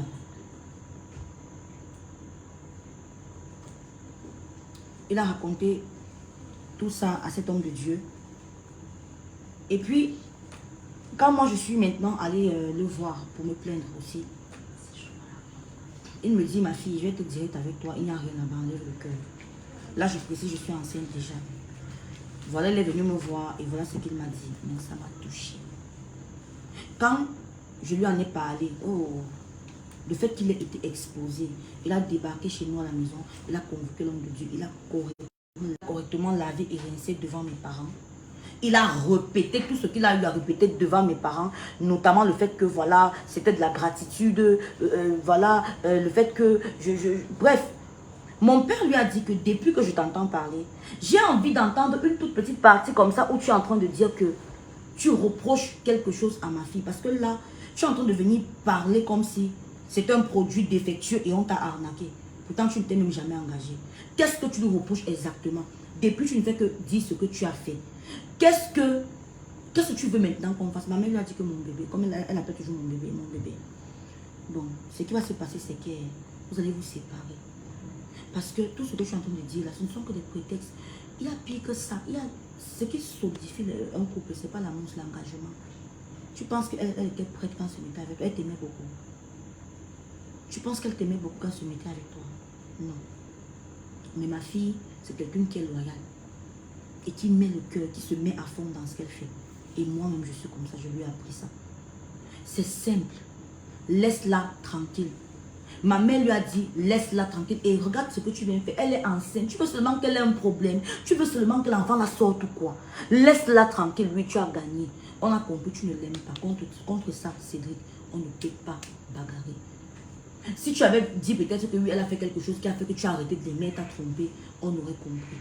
Mais quand tu viens déjà nous dire, à nous, ses parents, que voilà, tu n'as pas aimé, c'était de la gratitude. Mais qui l'a embarqué dans ça? Toi-même, tu dis que tu avais ta copine à l'époque qui n'est pas sortie. Pourquoi tu l'as appelée? Pourquoi tu as arrêté sa main? Pourquoi c'est elle que tu as mis devant? Pourquoi? Et ces questions, je me les pose jusqu'à aujourd'hui.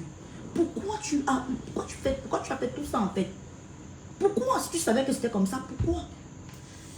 Pourquoi? Donc,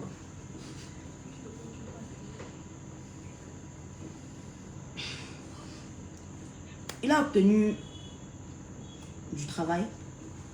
Un très bon poste, très bon poste même d'ailleurs, quand il était à Yaoundé. Sauf qu'on lui a fait une proposition, on lui a dit voilà, tu ne peux pas travailler à Yaoundé, donc on va t'affecter soit à Douala, soit dans une autre ville. Il a dit qu'il préférait l'autre ville. Il est parti dans l'autre ville. Donc il me fuyait, non. Il est parti dans l'autre. Bon, bref, il a dit qu'il voulait, donc il a préféré partir dans l'autre ville. Sauf que quand il arrive dans le bureau de son chef, il trouve qu'on a signé, on a cacheté, on a mis Douala. Voilà comment en mai, je suis ici à la maison avec mes petits frères et tout ça. Et je vois quelqu'un arriver avec les bagages. Tu vas où? Tu rentres où? Tu pars où? Entre-temps, mes parents continuent de le supporter. Ma grand-mère m'appelle, elle me dit, écoute maman, il est perdu, il est égaré. Tu sais qu'il a subi beaucoup de chocs, ce n'est pas facile. Je te demande pardon à sa place. Tu es enceinte, accouche. N'attache pas ton cœur, ne dis rien de mal contre lui, ne fais rien contre lui. S'il vient, accueille-le. Ma mère me dit la même chose que mon bébé. Il n'y a rien, mais s'il vient, accueille-le. Tu vas accoucher.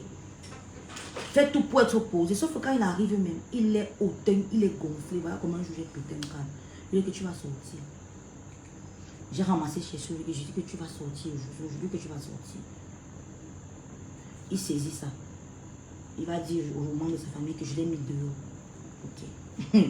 Je l'ai mis dehors. Il y a même un de ses grands frères qui est venu chercher ça à la maison avec une voiture.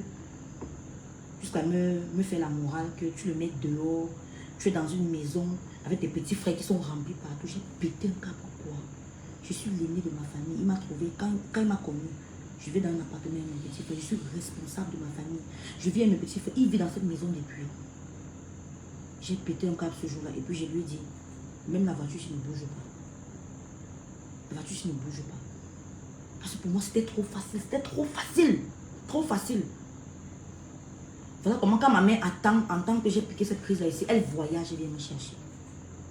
Elle me dit, elle nous fait asseoir. Tous les trois. Tous les deux, on était trois. Là, on est 3 jours avant mon accouchement. Elle nous fait asseoir. Et elle nous dit, elle lui pose des questions. Qu'est-ce qu'il y a? Qu'est-ce qu'il y a? Qu'est-ce qui se passe? Il dit clairement à ma mère que lui, il ne s'est jamais vu avec une seule copine. Il n'est pas prêt à s'engager. Mais je suis restée comme ça. Ma mère dit, ok, mon bébé, j'ai compris. Elle se retourne et me regarde sur le lit. J'étais couchée, elle me dit mon bébé. Comme elle est toujours en train de sourire. Mon bébé, il n'y a rien. Il n'y a rien ici, c'était bon. Il n'y a rien. Elle me dit que bon, ce qu'on va donc maintenant faire, c'est que tu vas prendre tes choses, tu vas partir. Parce que tu vois, elle est enceinte, elle est atteinte. Tu as assez fait comme ça. C'est même un miracle que l'enfant se soit arrivé à ce niveau-ci. Tu as assez fait. Laisse-la accoucher. Laisse-la accoucher. C'est tout ce qu'on te demande. Laisse-la accoucher. Maintenant, ma mère le lendemain m'amène à Yaoundé pour aller accoucher. Pour ma mère, c'était clair, c'était formel. Comme elle partait, elle savait qu'il va rester déménagé par derrière. Elle n'était plus par rapport à lui. Elle m'a même dit que comme on va en accouche même là, tu vas gérer, tu gères ça en nature. Sois forte. L'amour, c'est quoi? Quand je perds les os, parce que j'ai perdu les os à l'agence, je lui fais le message, je viens de perdre les os parce que je savais tellement à quel point l'enfant était important pour lui que je voulais qu'il vive ce moment-là. Oh, ma mère ne voulait même pas que je le prévienne. Voilà comment il arrive à l'hôpital. Quand j'ai accouché, vous avez vu la suite du réseau. Il a radicalement changé. Il s'est excusé, il s'est excusé, il s'est excusé. Moi aussi, je me suis excusée d'avoir été vraiment négligente à un certain moment.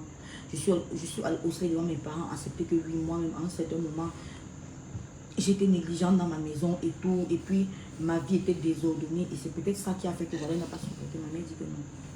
Quand ça ne va pas, vous gérer ensemble, on ne fuit pas. Quelqu'un qui est toujours porté sur le fait de fuir n'est pas avec toi.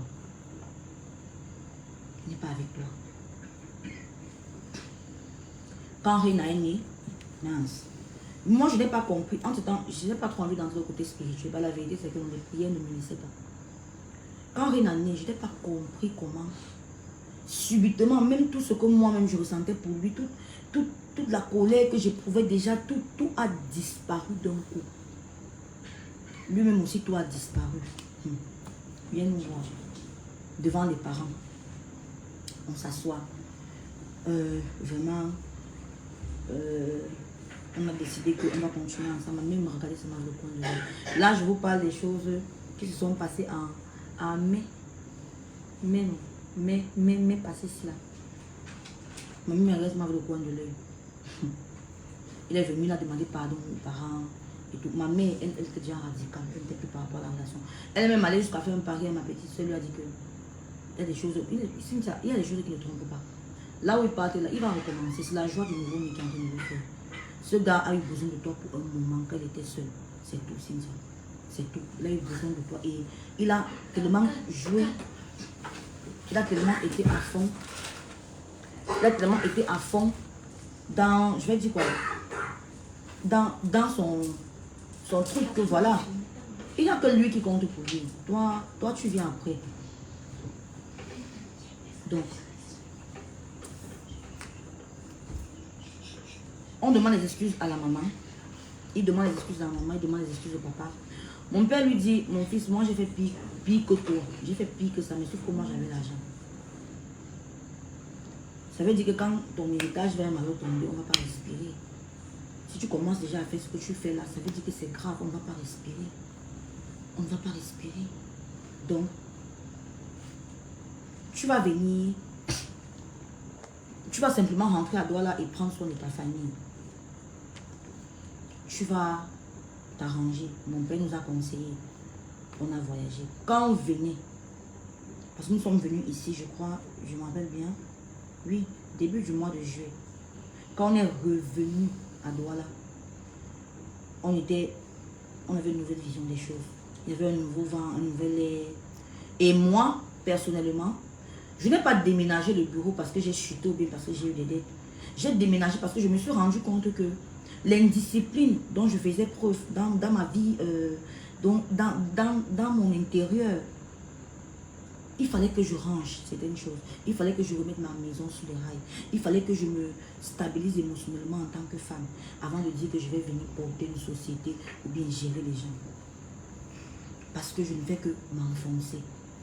Je suis donc rentrée, j'ai battu retraite, j'ai déménagé le local, j'ai aménagé une chambre dans ma maison, j'en ai fait un bureau où je travaille, où je continue de travailler tranquillement, en attendant d'avoir une meilleure une meilleure vision, oui.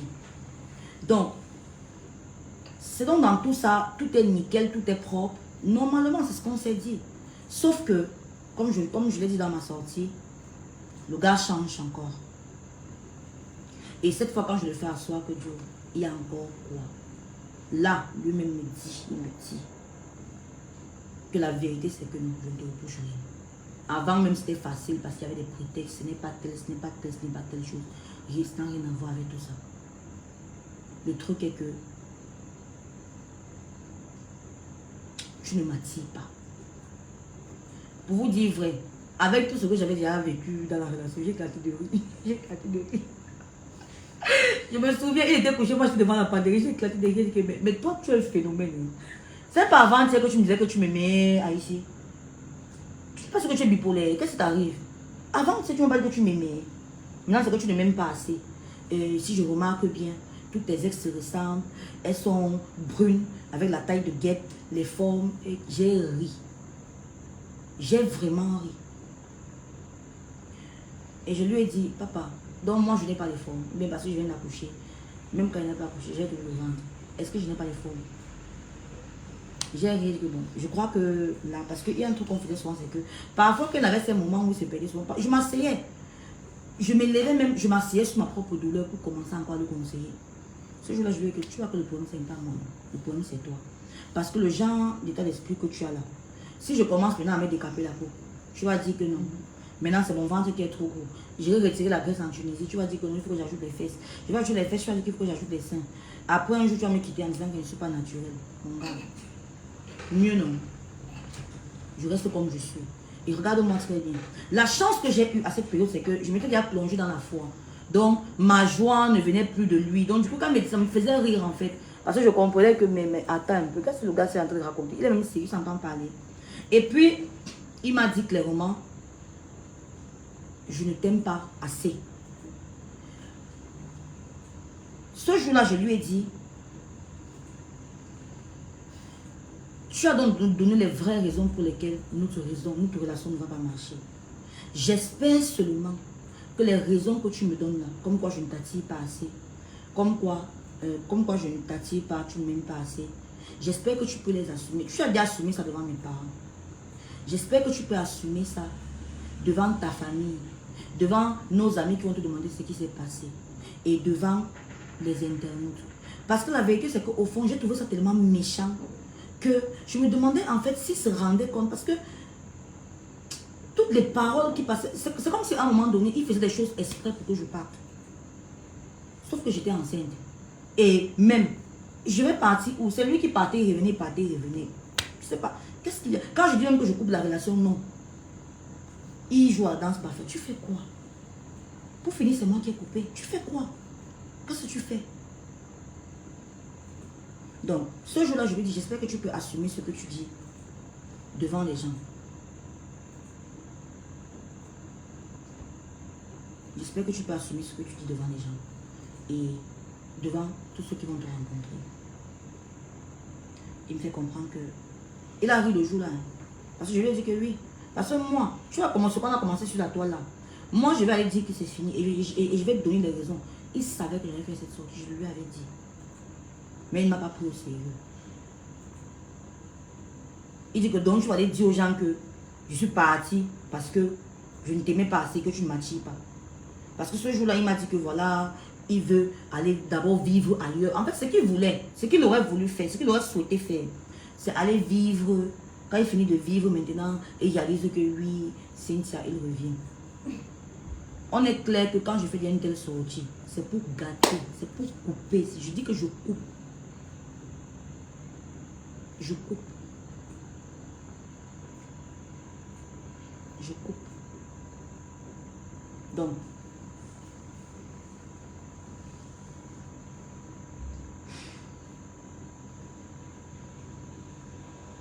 j'ai vu des gens sur la toile dire que, surtout les hommes, beaucoup d'hommes, je te comprends, solidarité, on ne quitte pas le bonheur.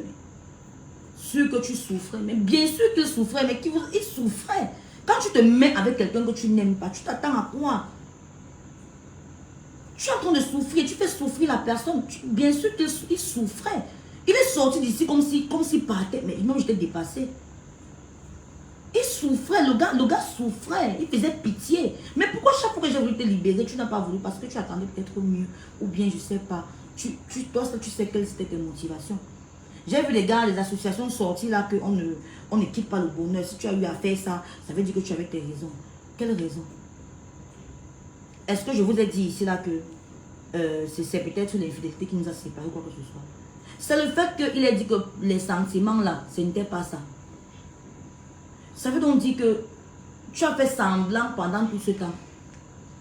Moi, pour être honnête, il ne faut pas que je joue les... Je dis quoi? Les oies blanches. Ce n'est pas comme si je ne voyais pas. Je voyais très bien ce qui se passait. Sauf que j'étais déjà dedans, j'étais engagée. Et vous savez que nous les femmes, ça nous prend beaucoup de temps pour rompre. Quand je parle, je ne suis pas en dépression. Je ne suis pas en dépression. Quand je parle aujourd'hui, c'est parce que j'ai déprimé depuis. J'ai déprimé pendant que j'étais enceinte. J'ai touché le fond pendant que j'étais enceinte.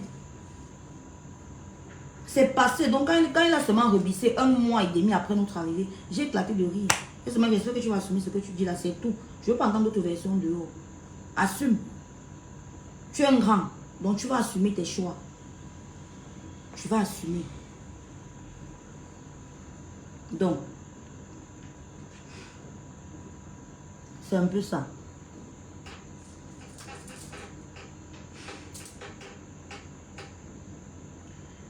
J'ai également entendu les gens dire que oui, on entend l'autre version. Vous me faites rire. Votre version, vous voulez qu'il vous dise quoi? Qui vous donne les raisons pour lesquelles il ne m'a jamais aimé? Est-ce qu'on se met avec quelqu'un qu'on n'aime pas d'abord? Comment tu peux t'engager? Comment tu peux forcer une... Parce que c'est moi qui ai été forcée à entrer dans la relation.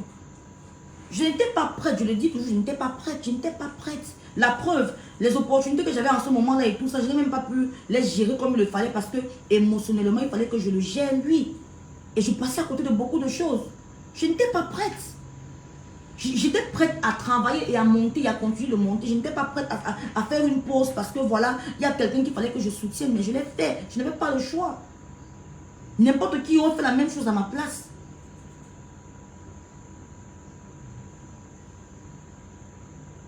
N'importe qui. Donc,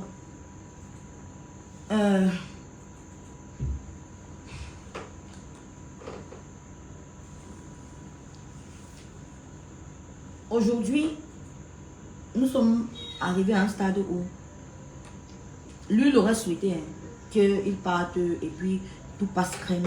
Un jour, ça explose. Et comme ça devait exploser, et comme les rombières que j'ai laissées derrière il y a 3 ans qui n'arrivent pas à émerger depuis là, elle n'attendait que des petites failles. Vous voyez que elles sont sorties comme les diables de leur boîte. C'était prévisible. Que d'attendre que l'information la sorte d'une autre façon. Moi-même, j'ai préféré la mettre dehors. Je fais ce direct pour que, parce que je sais, ma famille est déjà d'abord touchée. Il faut que lui aussi il assume ses responsabilités. Qu'il assume ses responsabilités parce que je ne veux pas avoir à mentir et quand moi je vomis, je n'avale pas. Je n'avale pas. Donc,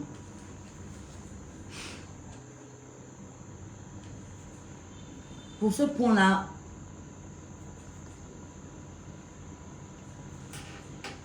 c'est de ça dont il est question. Le fait d'être plongé dans mon travail et tout, fait que voilà, ces allers-retours et tout ça, je ne prêtais pas beaucoup d'attention parce que de toute façon, j'avais déjà tout vu, tout entendu.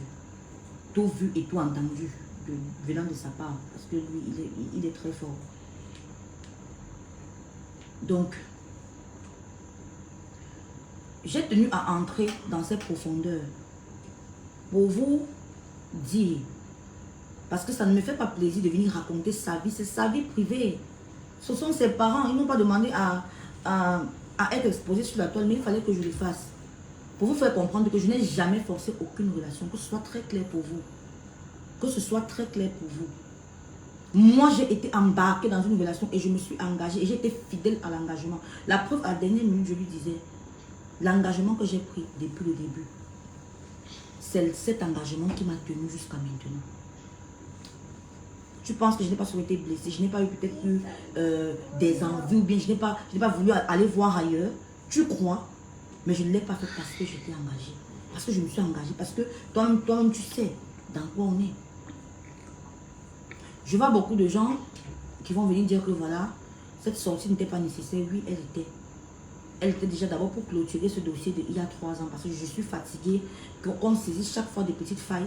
Et j'ai envie de retrouver ma stabilité émotionnelle et ma lucidité. Parce que quand je suis affectée chaque fois, je n'arrive pas à être prolifique dans mon rendement. Et ça commence à affecter peut-être les gens qui me sollicitent. Et on utilise encore ça contre moi. Parce que dans ma tête, ça ne va pas. Non, c'était bon comme ça. Comme je parle de ma vie privée là. À part peut-être, si un jour, voilà, j'ai un heureux événement qui nécessite qu'il soit public, je le ferai. Mais je vous promets que désormais, je ne vous parlerai que de projets.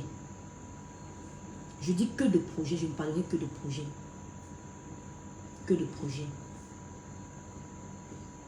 Donc c'est de ça qu'il est question. Que de projets.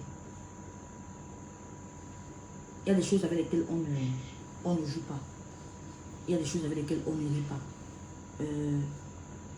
Pourquoi est-ce que je viendrais courir?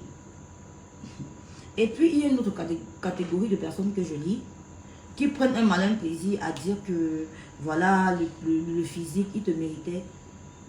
Bref, vous me faites un peu penser, vous me faites penser aux pestes dans les écoles. C'est toujours ce que les pestes disent des intellos. On regarde là, regarde comment elle est, qu'est-ce que tu lui trouves? Mais je vous dis et je vous redis. Je vous dis et je vous redis. Je suis le genre de femme devant qui il est difficile qu'un homme sensé qui sait ce qu'il veut ne tombe pas. Du moins sur le charme, ne tombe pas. J'ai beaucoup d'éducation, j'ai de la conversation. Je sais ce que je veux. Je suis une visionnaire, je sais parler. Tout ce qui peut mettre quelqu'un d'accord. Je sais prendre soin des gens, je suis altruiste. Donc, vous les beautés qui venez dire ici, parce que je ne vais pas vous louper. Vous ne pouvez pas me faire douter de moi. Ou de la belle femme. Je suis une très belle femme. Je suis une très belle femme. Et je le serai encore. Je dis je suis une très belle femme. Pour une personne cérébrale même. Je suis une très belle femme et très bien entretenue. Je suis désolée. Donc, vous devez savoir que tout ce que vous dites là, ça glisse. Ça ne m'affecte pas. Ça ne m'affecte pas. Parce que le moment où j'aurais dû être brisée, je ne l'ai pas été. Et à lui-même, je lui avais dit, tu sais que si j'étais un peu fragile psychologiquement, c'est que tu m'as brisé. Mais tu vois, la psychologie m'aide. Parce que je sais ce que je vaux. Même si parfois je l'oublie, je sais ce que je vaux. Je le sais. Je le sais.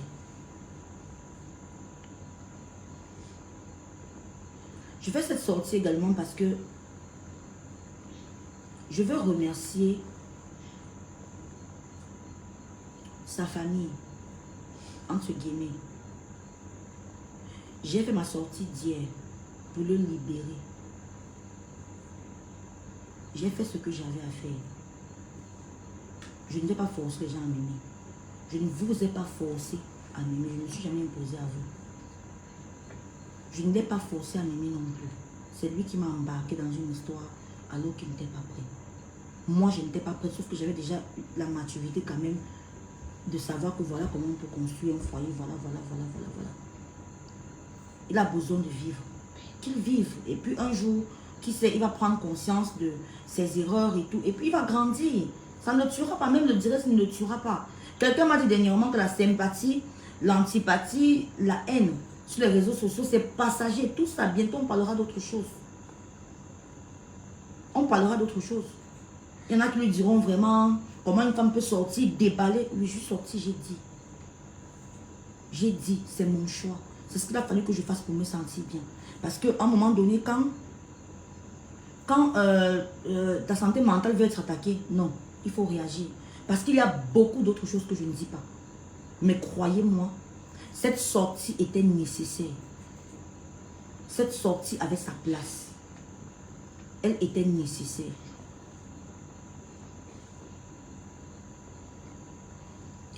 Donc, il a fait ce qu'il avait de mieux à faire pour lui. Moi également, je fais ce qu'il y a de mieux à faire pour moi. Je ne dis pas pour moi. J'ai 2 enfants aujourd'hui. Jusqu'à 2. J'ai 2 enfants. J'ai une famille, j'ai des petits frères qui comptent sur moi. Je dois être forte pour eux. Parce que à leurs yeux, je suis précieuse. Pour eux, je suis tout. Donc, je dois être forte pour eux. Il fallait que j'enlève cette histoire sur ma tête et sur mon corps. Il fallait que je coupe. Parce que lui, en partant, il a coupé.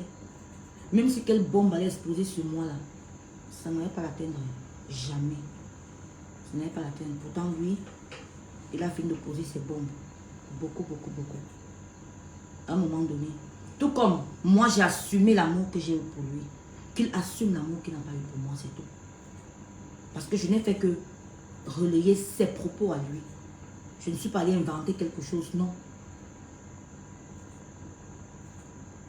Je ne suis pas allée inventer quelque chose. Donc, à tous ceux qui viendront avec des conseils, voilà, écoutez-moi très bien. Vous voyez à quel point je suis zen là. Je suis vraiment zen alors. Vous me voyez. Je vous promets que je me sens bien. Je suis à 37. Tout ce qui m'intéresse maintenant là, c'est travailler, remonter la pente. Travailler fort et puis essayer de m'organiser de façon à ce que je ne loupe plus des opportunités parce qu'il y a des blessures émotionnelles dans ma tête et tout. Non, c'est fini comme ça, c'était bon. Si j'ai des projets à livrer, je vais les livrer et attendre. Si j'ai des choses à faire, je le ferai et attendre. Si j'ai des collaborations, je vais les mener jusqu'au bout. Je ne m'arrêterai plus dans ce que je fais parce que j'y mettrai désormais toute mon énergie. Toute mon énergie.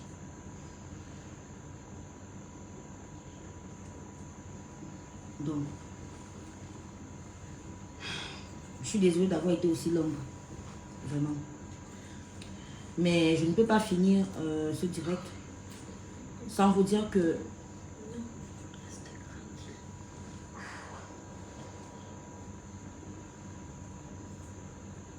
il y a aussi beaucoup de divergences spirituelles qui nous ont opposés au final. Là, je ne vais pas rentrer dans les détails.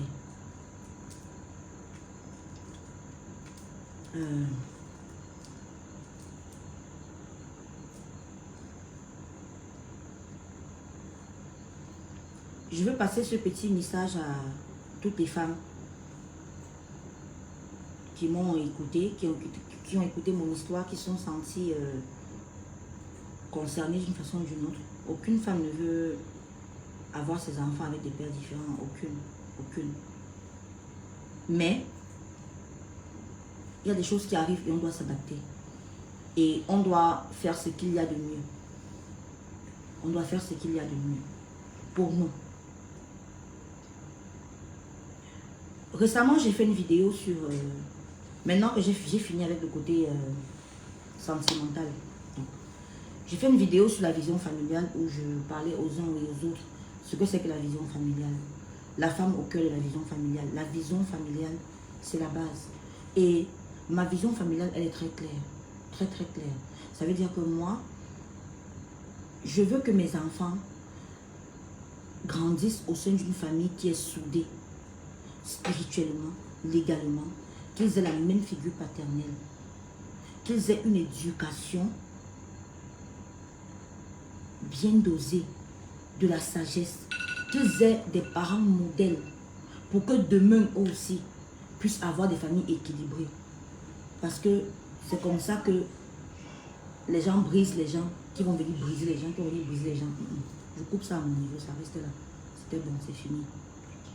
Mes enfants ne vont pas subir ça. Ils ne vont pas subir ça. Mes enfants ne subiront pas ça. Donc, c'est de ça qu'il s'agit.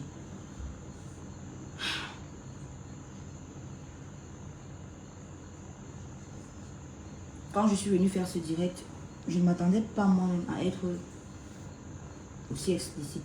Donc, c'est ce qui me gêne un peu. Je sais qu'il y a forcément des choses que je vais regretter d'avoir dit. Mais bon, j'ai dit. Je continue d'assumer. J'assume. Et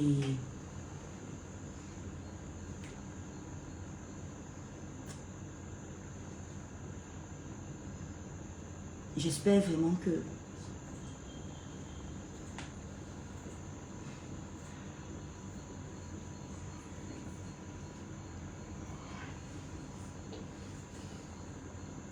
tous les deux, on aura enfin ce qu'on mérite. Loin de tout le bavardage médiatique et tout. Donc, voilà. Donc, il y a un dernier point aussi que j'aimerais partager avec vous. Maintenant que j'ai terminé, et je crois avoir été clair, les axes de ce direct étaient de recadrer les choses, remettre chaque chose à sa place. Ça veut dire, les rumeurs que vous entendez, tant que moi je n'ai pas une preuve que je suis allée avec le mari de quelqu'un, vous me fermez ça et vous arrêtez ça très vite. D'accord? C'est le game, oui, c'est vrai. Il y a les coups bas. Ce que vous faites, c'est quoi? C'est les coups bas aussi. Mais ce qui est marrant, c'est que tout ce que vous citez, c'est ça que vous me collez à la peau en fait. Tout ce que vous citez dans vos sorties, c'est ce que vous me collez à la peau, c'est ce que vous faites. Donc, le game, oui, essaie d'être plein de coups bas et tout, mais pitié, arrêtez. Je vous ai dit, il y a plein d'autres scénaristes du haut, il y a plein de gens du haut. Ça fait 3 ans que cette histoire est passée. Ça fait 3 ans, laissez comme ça. Allez vous former, évoluez d'une autre façon, laissez-moi tranquille. Et arrêtez de chercher les moindres failles toujours pour venir sortir et dire n'importe quoi. Deuxième axe de mon direct, je voulais ici que, s'il vous plaît, vraiment, vraiment, s'il vous plaît, si un jour vous tombez sur Donald, ou bien ne vous fâchez pas contre lui. Si vous pouvez, conseillez-le. Si vous pouvez, aidez-le. Mais ne lui jetez pas la pièce, s'il vous plaît. J'ai dit s'il vous plaît. S'il vous plaît. Parce que c'est une vérité. Ce qu'il a également dit était une vérité. J'ai plus d'expérience que lui. Et les choses n'étaient peut-être pas faites pour finir, pour continuer jusqu'à finir. Donc, c'est de ça qu'il s'agit. Le troisième axe, c'était qu'il fallait que je rentre dans ces petits détails pour vous comprendre, pour vous faire comprendre que il n'a jamais été intéressé par un supposé agent que j'aurais ou quoi que ce soit. Et moi, je n'ai jamais rien forcé. Jamais.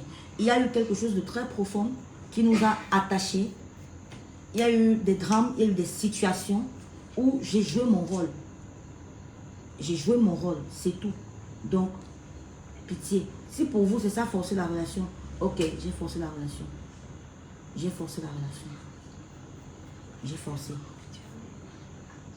Quelqu'un qui prend ma main devant la dépouille de sa mère, pour moi, si on m'aurait dit un jour que j'allais m'asseoir comme ça, parler de lui, je vous assure que c'était la chose la plus inimaginable qui puisse être pour moi. Mais en même temps, il fallait aussi qu'il prenne un peu ça sur sa gueule. Parce qu'il joue beaucoup. Il joue beaucoup. Et tu ne peux pas passer toute une vie à faire semblant. Tu ne peux pas passer toute une vie à faire semblant. Dès qu'on t'expose, tu fuis. Dès qu'on t'attrape, tu fuis. Tu fais semblant et après, dès qu'on t'attrape, tu fuis. Non. Non. Tu vas grandir. Tu vas grandir. Moi, je t'ai remercié pour tout. Je ne sors pas perdant de la toi non plus. Aujourd'hui, tu es bien, tu travailles, tu ne souffres pas. Tu ne souffres pas. Moi non plus. Même comme moi, je ne t'aurais jamais abandonné dans un moment pareil. Parce que quand il y avait des grandes opportunités et tout ça, on était ensemble. J'aurais souhaité qu'on gère également la crise ensemble. J'aurais souhaité, je n'aurais pas souhaité que ça se termine comme ça. Et si tu avais dialogué avec moi, si tu n'avais pas choisi de fuir, je ne serais pas venue sur les réseaux. Si tu avais parlé franchement, je ne serais pas venue sur les réseaux. Je suis désolée, tu m'as poussé à bout. Et tu as été méchant. Et il fallait que tu assumes ça. fallait que tu affines ça. Parce que briser une femme dans sa peau, dans son identité, sachant déjà, tu sais tout ce qu'on a l'habitude de dire de moi et tout, même ta propre famille. Je ne changerai pas de physique. Quand les moyens me le permettront, je vais encore plus m'arranger. Il y a 2 ans, je n'étais pas comme ça. Et je ne serai pas, et je ne serai pas comme je suis là actuellement dans 2 ans. On évolue chacun à son rythme. Donc je suis vraiment désolée. Vraiment. Les moqueries sur le physique là et tout ça, c'est la rigolade, c'est la blague. Ils sont tombés comme ça, vraiment. Ils sont tombés. Donc, avant que je suis une femme d'affaires, alors, j'ai un dernier axe. Vous m'avez vu dans ma sortie, j'ai parlé du projet Indigo qui s'était momentanément arrêté.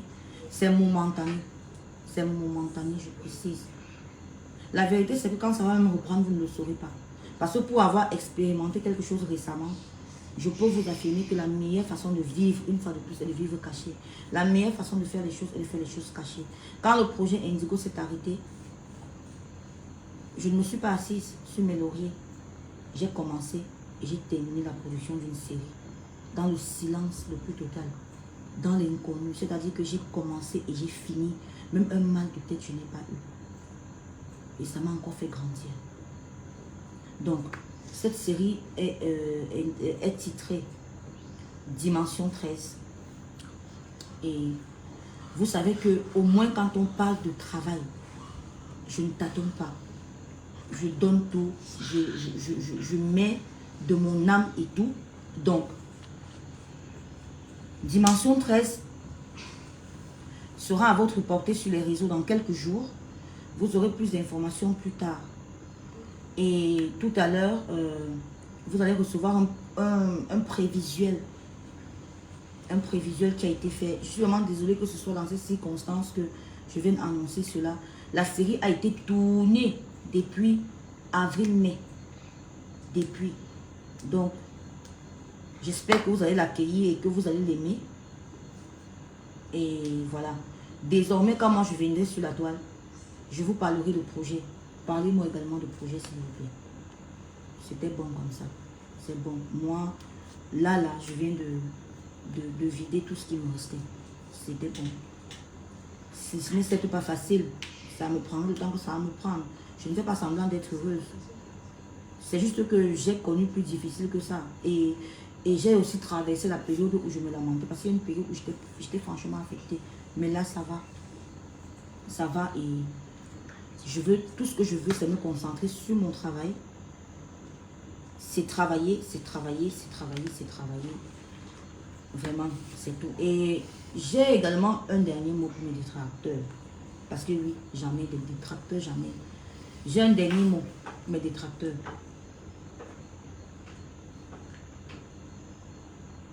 J'ai toujours voulu une concurrence positive.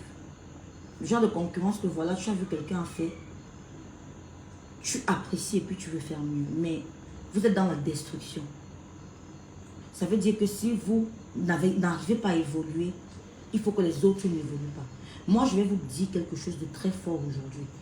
Moi, Cynthia Elisabeth Ngono, fille de Konombaga Josepha, si vous avez pensé un seul jour qu'avec vos coups bas et tout ce que vous faites, les rumeurs que vous diffamez, tout ce que vous racontez et tout, si vous avez pensé un seul jour que moi, j'allais abandonner, repensez encore. Sur ce, je vous souhaite bonne soirée, merci.